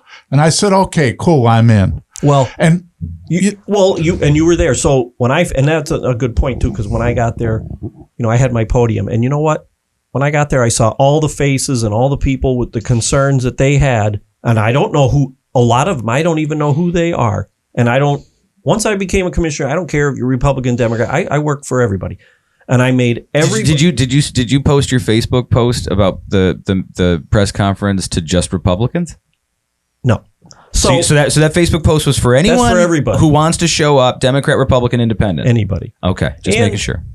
And so when I looked out and I saw everybody, I said, you know what? Anybody that would I would like you all to stand up here with me, because I'm not talking to the taxpayers. I'm talking for the taxpayers. And let me tell you, they all came up, which I really think intimidated the other two, because they can see that because they're not puppets. They could have said no. No, they chose to stand up there. I don't know one taxpayer in Lackawanna County that's not on my side. Yeah. They're all rooting for me. And because I'm rooting for them. And this is ridiculous what I'm dealing with. Totally ridiculous. So what's transpired since that day? Like, they've had another Well, hearing. then that night they had their own. They had their, again, in Carbondale, they had they're going to read theirs. And actually they start out with their same script back and forth between the two, because it's all scripted. It's all scripted by Pat McKinnon. It's all orchestrated, and they read back and forth. It's like, and so they weren't even going to mention what I brought up until the public did. Well, then it turned into a whole other, people getting thrown out, people getting yelled at.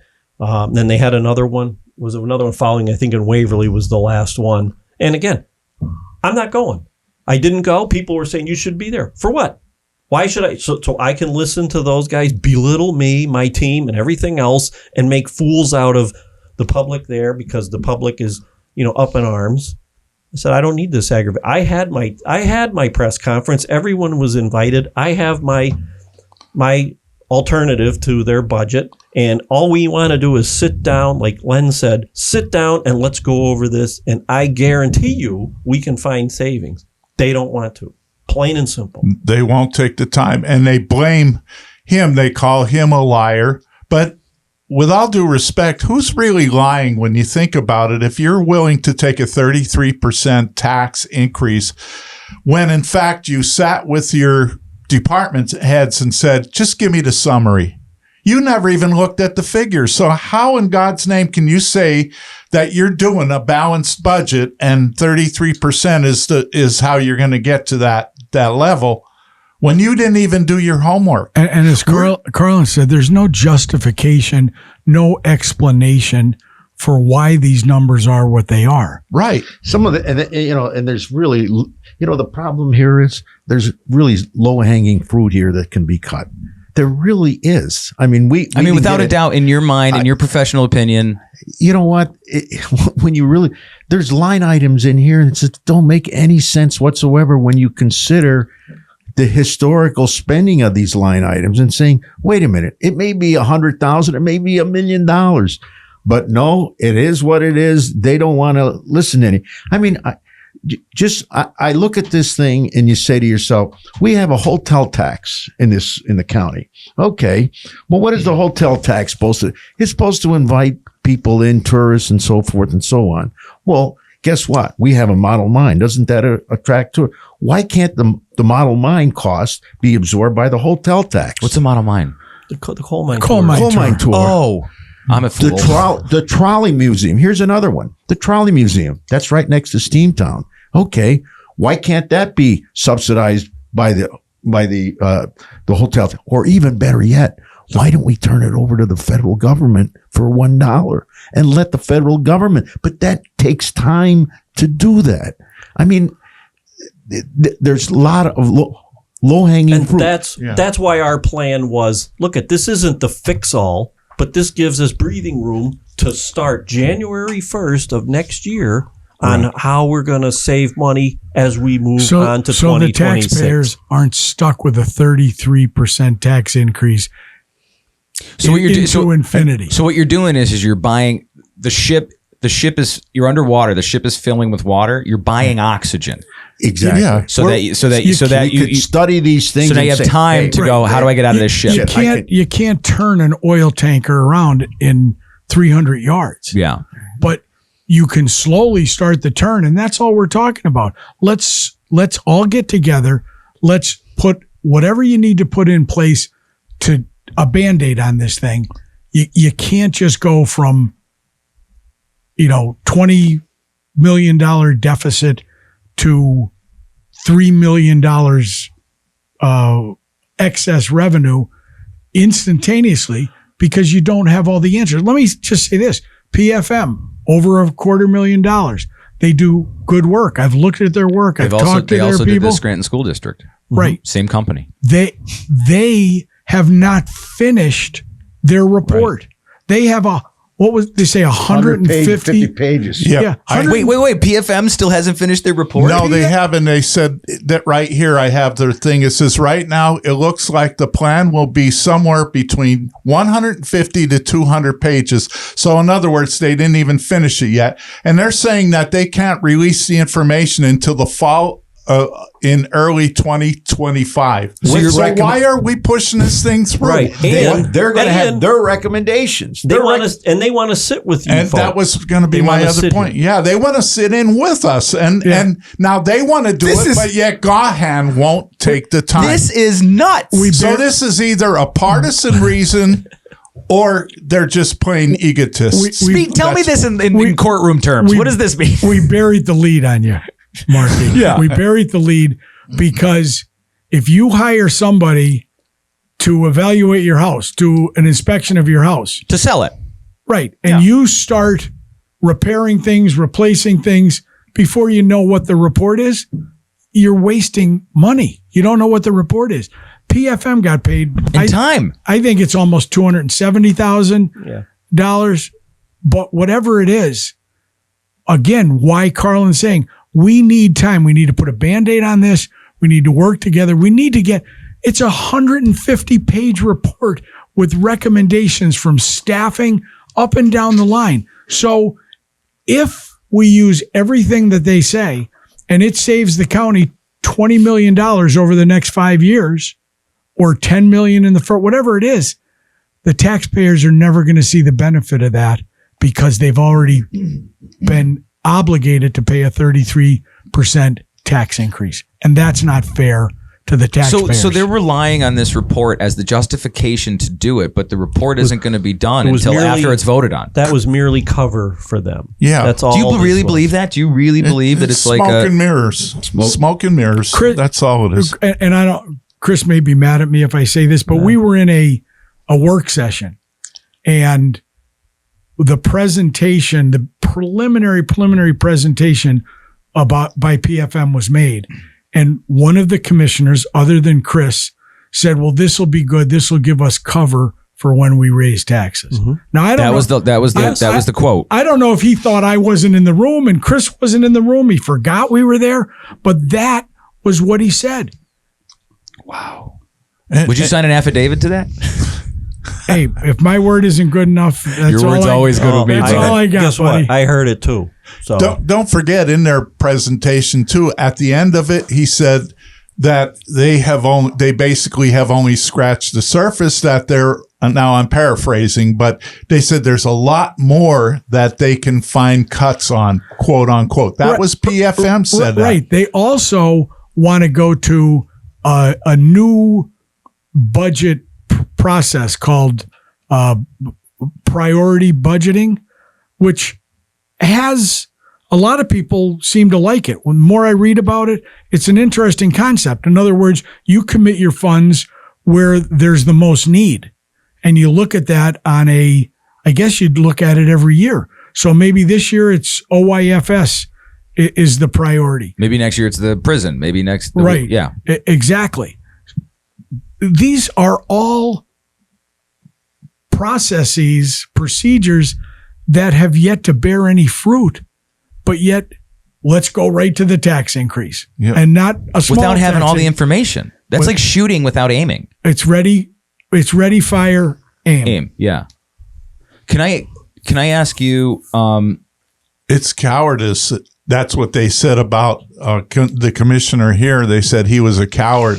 In my opinion, that's it. Being a coward is when you go and take a 33% and put it in without even knowing all of the answers beforehand. It's putting the cart before the shame, horse. Len. It's a shame to do that. I'm a coward because I won't engage in their nonsense. 150-page report that we're acting before we even see it. That's abhorrent. With everything that you looked at, right? let's say you didn't know the players, you didn't know the situation, somebody just gave you a budget, you went through it and looked at it, what would your, if I said to you, now tell me what that tells you, what would you tell me? Well, I mean, like what would be the story that you would tell me? Well, first off, the way this whole budget process, the way they start out with this whole budget process is not right. It's just not right. They really don't take the time to understand what's in the numbers. They don't understand what the situation is with revenues versus expenses and trying to control expenses. So that whole process needs to change. This whole process needs to change. They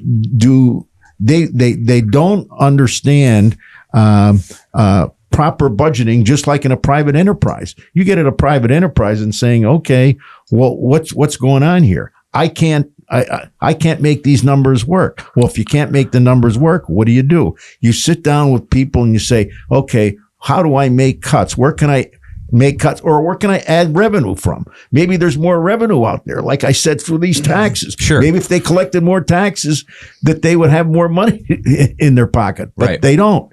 So the whole process in here is they just get the information from the department heads, give a high spot in there, and then, okay, let me throw it in there, because you know what it is? But the bottom line is they want to get a 33% tax increase. They're going to find money, and then next year, oh, wait a minute, they told us we can save money here, but the taxes are never going to go down. And in the meantime, they're going to say, okay, in 4 years, when I'm up for re-election, I didn't raise taxes. That was because of the prior administration, and I kept our taxes flat. That's not governance. Right, and not governance. We're leaving office with a surplus. We're leaving office with a surplus, yeah, because you screwed the damn taxpayers way back when with a 33% tax increase, and when you didn't have to do that. Well, and in the meantime, there's not going to be a surplus. No way. And here's another. This is an esoteric thought that people should think about.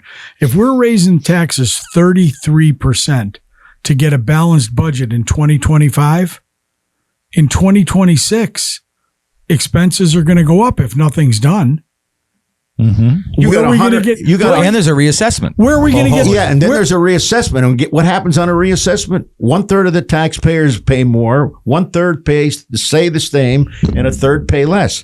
God forbid those 1/3 of the taxpayers who pay more, and they're on top of a 33% increase now. And they're low income. And they're low income because, you know what? Elderly. They may have been in that house for 30 or 40. They're the ones. They're the ones that are going to get reassessed at a higher market valuation. Because those and these elderly people are going to be destroyed. Exactly, because they're the ones on fixed income. They've been in the houses for generations, and they may have been in the house. They may have bought the house for $30,000 or $40,000 way back when. And now it's appraised. Now it's appraised at $150,000. I had a woman come to me in Archibald.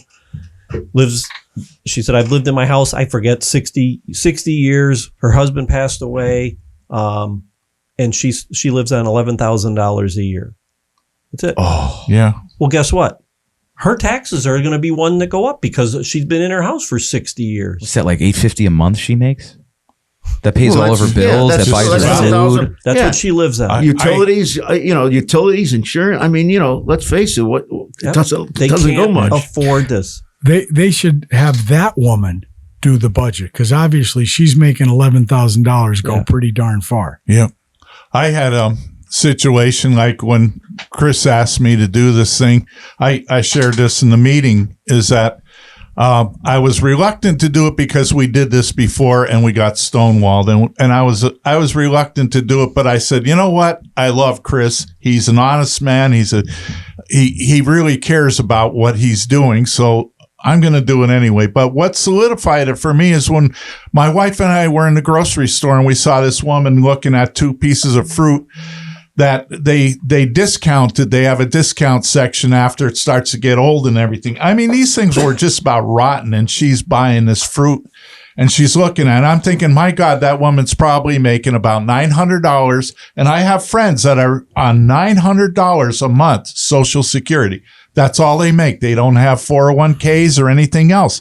These are the type of people that we're throwing a 33% tax increase. Now, think about the widow. Think about the widow, like he said, whose husband died. She only makes that $900. She maybe has her house paid off. Now you're going to add that tax increase on top of her. She's going to lose her house. And here's one other thing that nobody's thinking about. COVID wiped out a lot of businesses. Okay. There were a lot of businesses that were here that were part of the tax base. Okay. There were also people that passed away, God bless them, or whatever. And there are other people that maybe lost their homes as well, too. Our young people do not stay in this area. And you know why? Because they're not bringing in the businesses that they should be bringing in, like for people to have jobs. And a 33% tax increase is going to scare off any other business people coming in here, looking at this area, thinking, amen. The taxes are nuts here. So It's almost like they don't want anything good here. Yep. Well, It's almost I like don't know that. what their plan is. These people just aren't thinking it through. Again, I'm not about Democrats or Republicans. I'm a constitutional Christian conservative. Okay. That's how I vote. But if you're going to do stupid things like that and put that kind of burden on people, you're not representing the people. My opinion as a citizen, not working with this committee, is I think those two should step down. If they don't have the guts and the balls to do what it takes, then they should step down. Marky, here's the,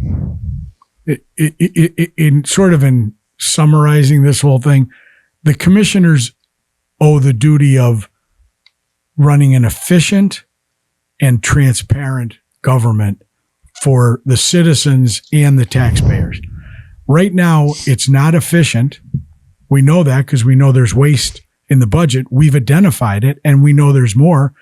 And it's not transparent because they don't even let their fellow commissioner know everything that's going on.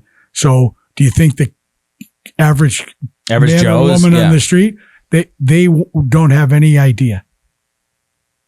That's heartbreaking. Well, I don't know. Let me all I can say is when I first ran, I had a slogan, which was, it was sensible, responsible, efficient county government. That's it. That's how easy it needs to be. So, what's moving forward from this? There's a vote. There's a vote on Wednesday. I don't foresee anybody. I don't see anybody working together with you guys. No. I just don't see it. And I hate to say it, and it's terrible. You're right. But if they did, what could be some of the things moving forward that would be proactive? Well, the point is we need time. We need time. And you say they don't have, all we're trying to do is to say, don't go to 33%, because we think that there's a lot of money that can be saved in here, but we need time to go through these line items in here. Why this? Why that? And that's how budgets are prepared. But this thing in here, boom, just throw it out there and you say, okay, I mean, here's $1 million increase in Colts. They want $1 million. Now they want $2 million. Before it was $1 million. Well, what's going on with Colts? Why are we transferring this money to this authority? What's going on with that authority? There's this kind of information in this budget, and you say, well, hey, come on, guys.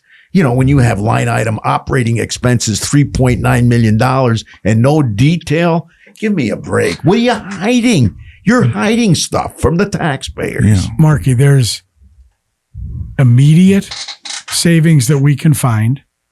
There's short-term savings that we can get to maybe in a year or two. And then there's long-term. Like your unions. Savings. Right.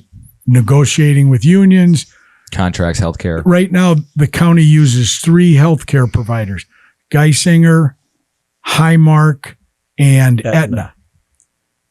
And I've been told by people in that industry that if every county employee used the same one, we would realize a savings. So there's efficiency right there.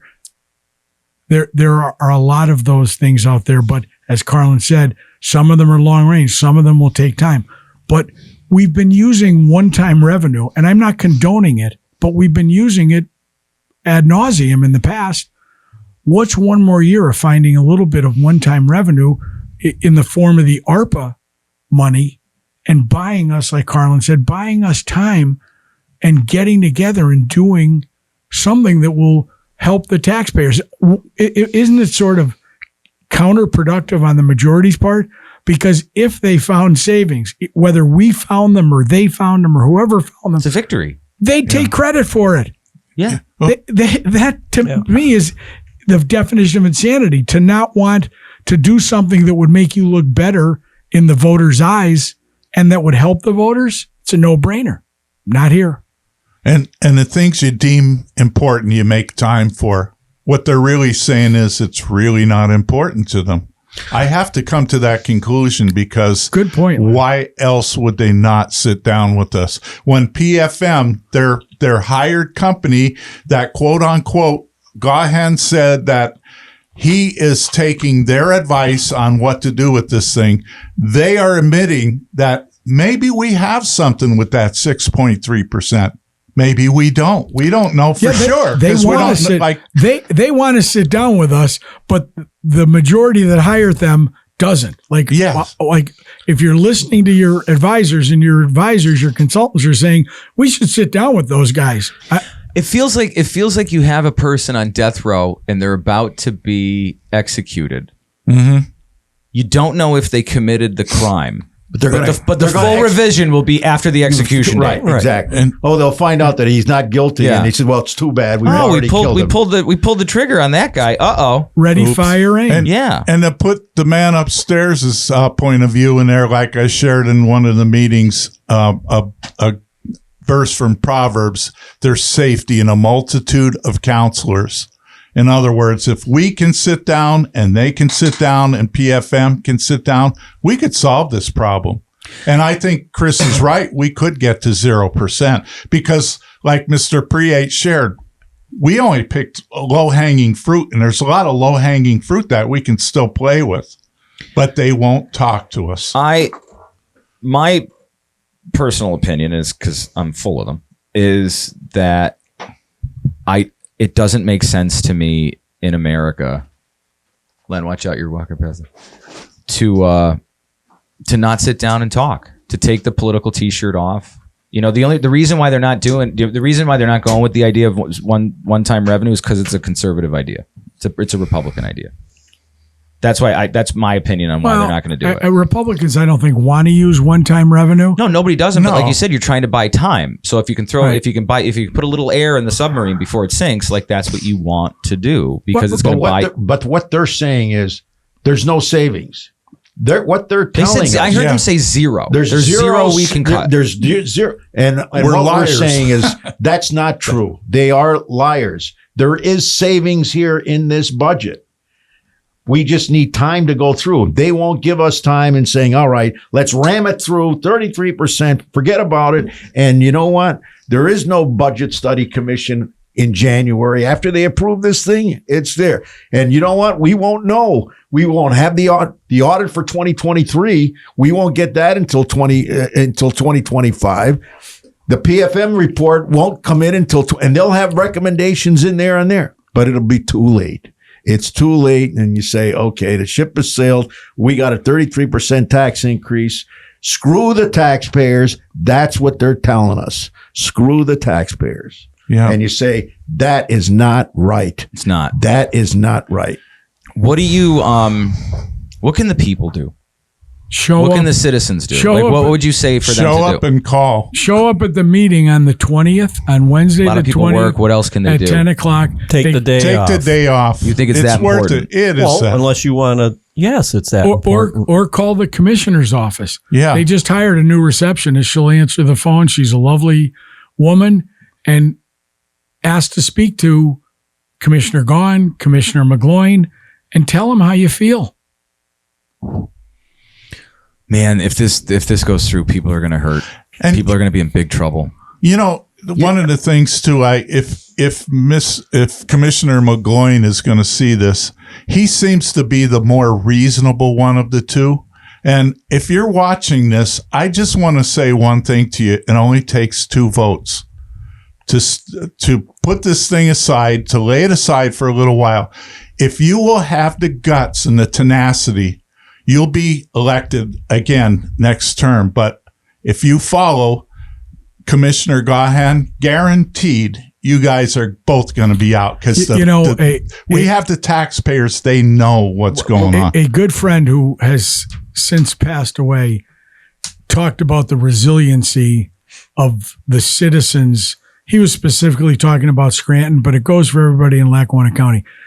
These are hard scrabble areas, and these people have worked so hard to eke out what they have. Yeah. I mean, we've been passed by a lot of industry booms.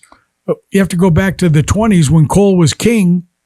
Yep. But his point was the higher the mud gets in the streets, he didn't use the word mud, but the higher it gets in the streets, all the people do is go get taller boots. They can't be like that anymore. No, they have to stand up and say, this isn't right. It's not happening in other places. Why do we have to continue to live this way and let these politicians do what they're doing unfettered? I mean, it's crazy because you know what? At some point, there's not a boot high enough to cover all the mud in the streets. Is there, when's the budget have to be voted on? Well, I think it has to get approved by December 15th. I think it's December 15th. And what happens if it doesn't? Then they have until December 31st. Because then nobody gets paid.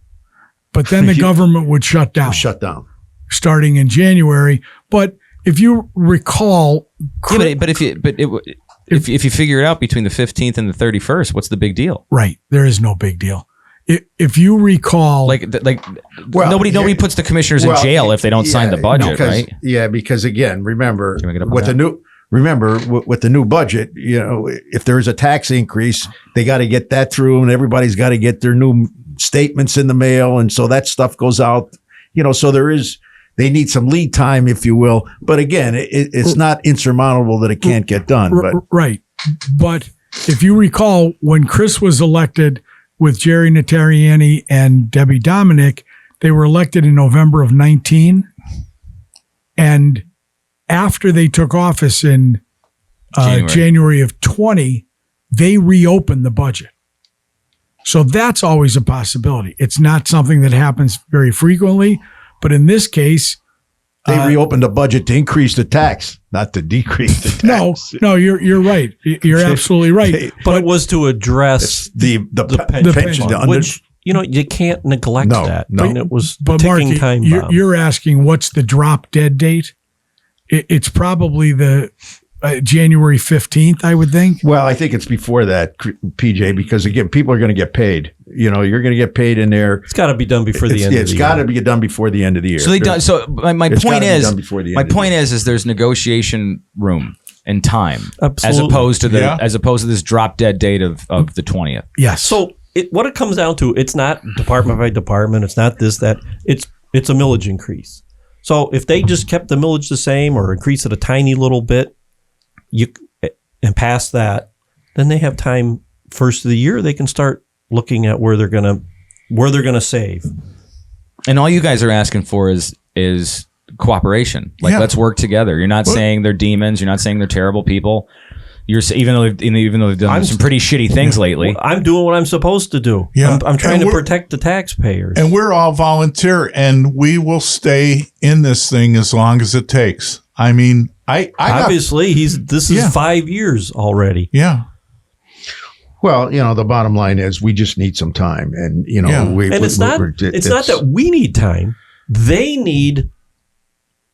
We need time with them to sit down. Well, that's what I'm saying. We need time and cooperation. Yeah, leave your egos at the door. Yes. Let's sit around like adults and the people who are elected by the people. And that's why they've said you had till October 15th. Well, I could scribble on anything I want, but we need time with them. And to do this, Commissioner, isn't that a triumph to our people in the county to say that the Democrats and the Republicans sat down together and did something together? Man, I think you got to be a win-win all around. Not to want to do it. I don't know what the downside is, which begs the question that Len said: what are they hiding? Like what what's the downside of sitting down and hearing what we have to say? Well, you're gonna jump. If you're gonna jump into a foxhole when you're under attack, you're gonna ask that person if he's a Republican or a Democrat before you jump in the hole. I hope not. See, there. The other thing too is there. What is the budget message here? What is the budget message? What are they trying to do? What's the plan? Usually when you submit a budget, there's a budget message with this. There's no budget. All it was is a 33% tax increase. Yeah, I heard all around the country when they do budgets, there's a narrative to it. It says, here's why we're doing this, the justifications. We want to do that, and we're going to do this. We did that, but they fired that guy, Joe Dorenzo. He always had the budget message. That's the first thing they did, fired Joey. Unbelievable. Well, but again, there's no. Are we living in a clown world? Like, what is going on here? There's no transparency and accountability, and that's the whole point. And bizarro world. Here's what I hope. I'm grateful, and I'm sure many other people in this county are grateful for what you guys are doing, or at least attempting to do, even though it's a little Sisyphus. You guys are fighting the fight, and I'm grateful, and I appreciate it so much. That's why we have also indicated here, there's several best practices in here which they should automatically. Will you run through those real quick before we end this? Well, what are some things that would be great suggestions? Like, for example, every budget or every commissioner's meeting, they go through, here's the accounts payable. Well, generally speaking, when you're paying your bills as a homeowner, well, let me see how much money I have in my account. Why can't we just determine saying, well, here's the cash that we have, and here's the payables that we owe, and here's what we're paying now. Give us an update, because again, one of the problems they said, well, there was $20 million of unpaid bills that was carried over. Well, that's never indicated in any of these commissions. Every meeting, but we don't know you don't know where those bills, those unpaid bills came from. No, but there's some history if you click the hyperlinks. But I think what Carlon is saying, give us a cash on hand report before we pay the bills. Saying we know we got, but then tell me what bills we're not paying. Okay, I'm paying $5 million worth of bills today, plus another $3 million for payroll. And there's another $5 million in accounts payable that I'm not paying. Okay. Well then, all right, that's fine. But then as you go through each meeting and you compare that, the accounts payable this time to accounts payable 30 days ago or 60 days ago, is it growing? Is it getting better? Well, what's happening with our collection system, with our taxes? What's happening with the grants that were coming in? We need to get reports associated with the finances of a county. This is what happens in any kind of a business. You want to find out, well, how much money do we have? Is the money coming in as expected? We should also be getting every month a budget to actual comparison, saying, okay, here's the bill, here's the budget in this department, here's what they've spent to date. Okay, is that going ahead or is that going behind? Are we right on target? Yeah. We don't get that. And we could get that. The finance guy gave us that. Dave Balzoni gave us a report like that. I'd say, well, gee, we should be getting this every month. This should be presented every month at a commissioner's meeting. Obviously, what happens is there's more year than there is money. But we could know that in September, June or July, yeah, sure we could. That we're expending faster than budgeted. We got to knuckle down for the fall. So let's see what we could do. Yeah. Yeah. Exactly. Don't buy that pallet of paper. Don't buy a new dump printer. Truck. Yeah. Exactly. Whatever it may be, and say, hey, wait a minute. You know what? This person. Why are we hiring that? Hiring freeze. Oh yeah, we did that. We did a hiring freeze. We did it in September. They should have done that in January. Well, that's what my point is. So if you had a budget to actual report every month, you'd be able to see that. And this is standard operating procedure with any business, with any company or nonprofit, if you will. So why can't we do these kinds of things? We should bid everything. Some things are professional services, and by law they don't have to be bid. But what's wrong with getting the best price for your taxpayers? What's wrong with saying, okay, we need to hire an attorney. Attorneys are professional services or accountants. but we want to get a proposal. We want to make sure that we're getting the best bang for our buck. They don't do that. What'd you say? 26? There's $26 million of contracts and professional services. Now, according to the Home Rule Charter, they don't have to get bid. Now, why? Wow. And you say to yourself, well, do we need all of these contracts and professional services? Because they're added in, and every department has their solicitors and their assistant solicitors, and that's a contract, and we're going to sub this out, or we're going to sub that out. Well, wait a minute. Some of this stuff could be competitively bid. Usually when you say it can't be competitive, we don't, because it may be a unique service that you can't get a competitive bid. But a lot of the services that we contract out for can be competitively bid. And I will tell you that the county controller who's in charge of these competitive bids, there's probably less than 10 a year the competitive bids that go out on. It's incredible. Why aren't we competitively bidding all this? Why do we need all these solicitors? Why do we need all these contracts going out there? It's beyond me. And you say to yourself, well, wait a minute. Is there money to be cut? Yes, there's money to be cut. But we need to look down in each department and say, what's this contract for? What's this contract for? Does it need, first off, do we need it? And second of all, yeah, we do need it. All right. Why can't we competitively bid it? Okay, well, let's do that. But these are the questions that should be asked in every one of these situations. I said $26 million.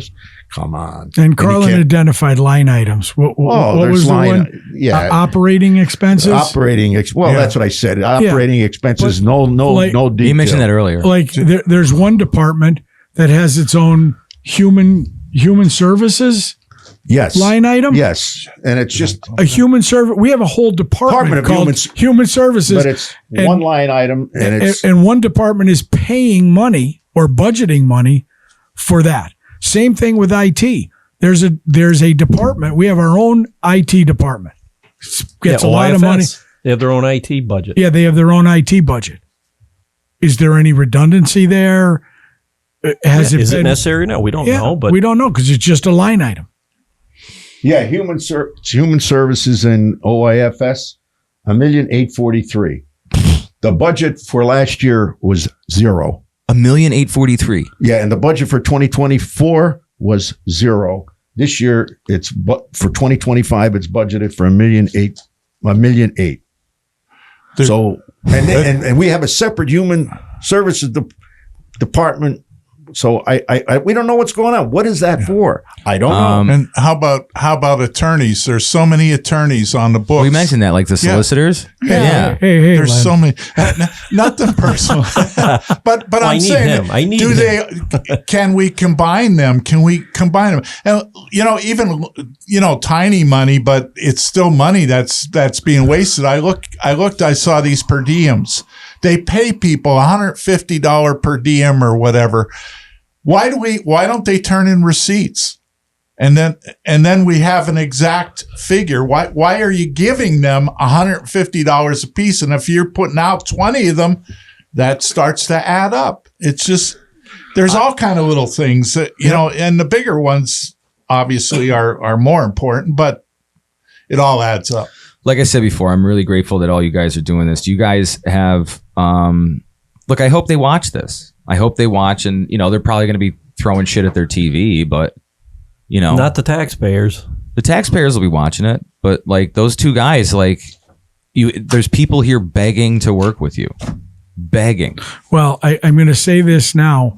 If you follow Chris's remarks at the commissioners meeting on the 20th, we're not backing down. We're expanding what we're doing. And if Chris wants to talk more about that, that's fine. He's going to call for a volunteer committee to oversee waste and improve efficiency in Lackawanna County. Very good. Department of County Efficiency? Kind of. Yeah. Okay. I've heard about that somewhere else, and I don't know who. Why would that be a bad idea? I don't know. And you know what? They'll do it for free. Do you want to talk about that a little bit, or that's it? No, That's what we're saying. I think that's That's good for now. enough It's a nice to be little continued. It'll wet sprinkling everybody's of appetite. the Department of Government, county efficiency. And all are welcome. Yeah, but we're not. I can't speak for everybody, but we're not backing down.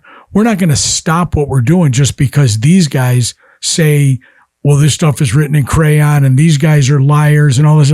We know we're not.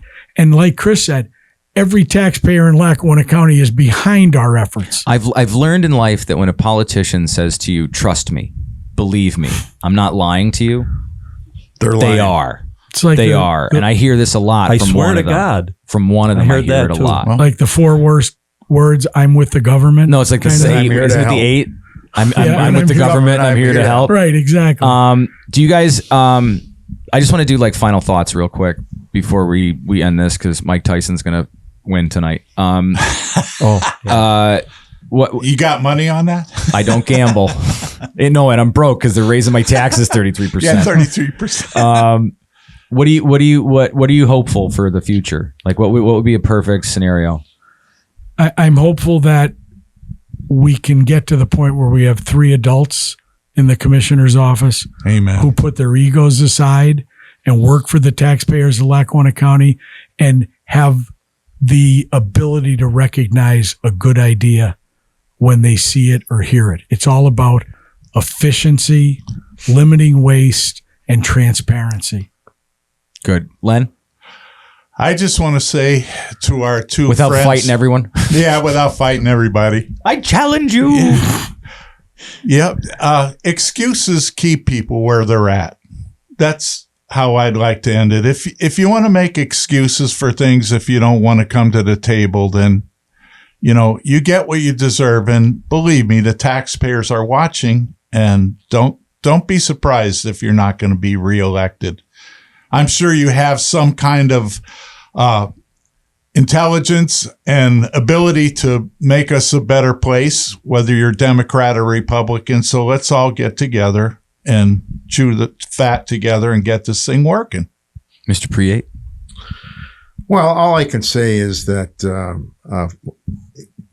we need to obviously to work together, and I look at Commissioner McGloin and Commissioner both majority commissioners, and we want to help. We want to help. We think that there's ways here that we all win. It's a win for you. It's a win for us. It's a win for the taxpayers, and we don't want to be adversarial, but on the other hand, we're trying to be reasonable. And the question here is, well, how do you get to be reasonable to a reasonable point? And it's when you're sitting across the table and negotiating with somebody for saying, okay, let's negotiate in like adults and not trying to accuse people and using language and that would insult the other side. That's not the proper way of that's not the way government works.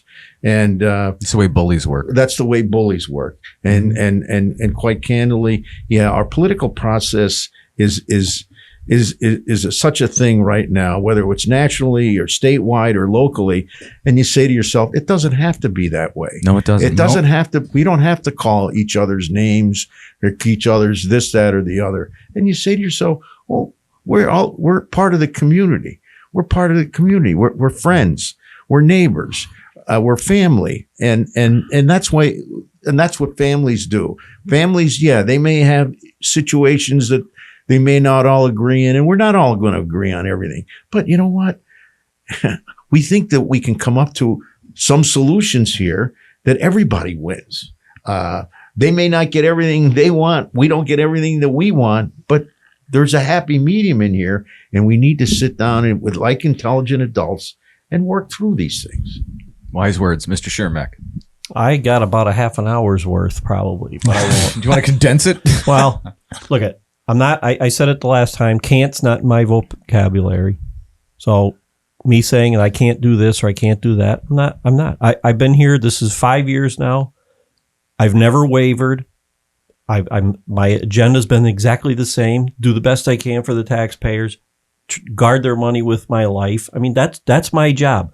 And as far as, being called a coward and a liar, and I don't even know half the other stuff because I really don't pay attention when he's going on and on. But, I'm not going to stoop to that level.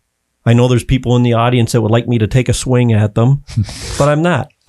Figuratively. Right. But that's not how I'm going to act. So, for me to start screaming, holler, and stoop to their level, that's not going to happen. My priorities are going to stay the same.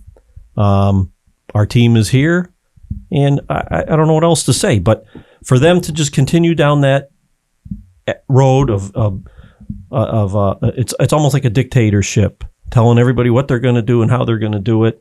It's not right. And elections have consequences, and people have to remember that. So, when you make promises and then you go back on them, that doesn't work for me. But, I didn't spend my entire life as a volunteer first responder because, I did that because it's the right thing to do. Some people don't like to do that kind of thing. I do. It makes, if you can help somebody on the worst day of their life, that's a good thing. So, to call me a coward, which really was ridiculous, is just idiotic. So we're going to continue this, and we're not going to give up, and we're not going to go away. And I don't pick and choose. I'm going to fight for everybody that lives and works in Lackawanna County. Democrat and Republican? Both. And independents. Green Party, Libertarians, all of them. Just Doesn't not matter. the communists. No. If they asked you Monday morning to sit down, would you hesitate? No. Okay. We'd have to get the team together, and We'd be jumping for joy. Seriously. All right. So Lackawanna County is facing a 33% tax increase. I encourage everyone listening or watching to let your voices be known and heard. It's the First Amendment for a reason, because that's the one thing. It's the one, I hate to use the word weapon, but it's the one weapon that you always have is your voice. And let it be heard, especially when you think that there's an injustice or somebody screwing around with your money or something's going on in your town or your city or your county. So I'm grateful that all you guys and gals were here, and your wealth of knowledge and information and experience is something that should be valued no matter where anyone is in the world. Keep fighting the fight. Hopefully this will get everybody to rally behind you guys and support unity and support working together for a better Lackawanna County and a better life for everybody. So, and my final words to Billy and Matt are grow up and start acting like you give a damn about people. And that's about it. So, did you guys have fun? awesome. Wonderful. Want to do it again? Thank you. Want to do it, not immediately. After, when we pass the 0% increase, we'll have another podcast. I want to see how my ratings are before I come back. You're a handsome man with a good brain. I think you'll do all right. Thanks. All right. Thank you to Chris, Carlon, Len, PJ, and Amanda. You guys have been awesome. And because Dan's not here, I'm going to say, what a week.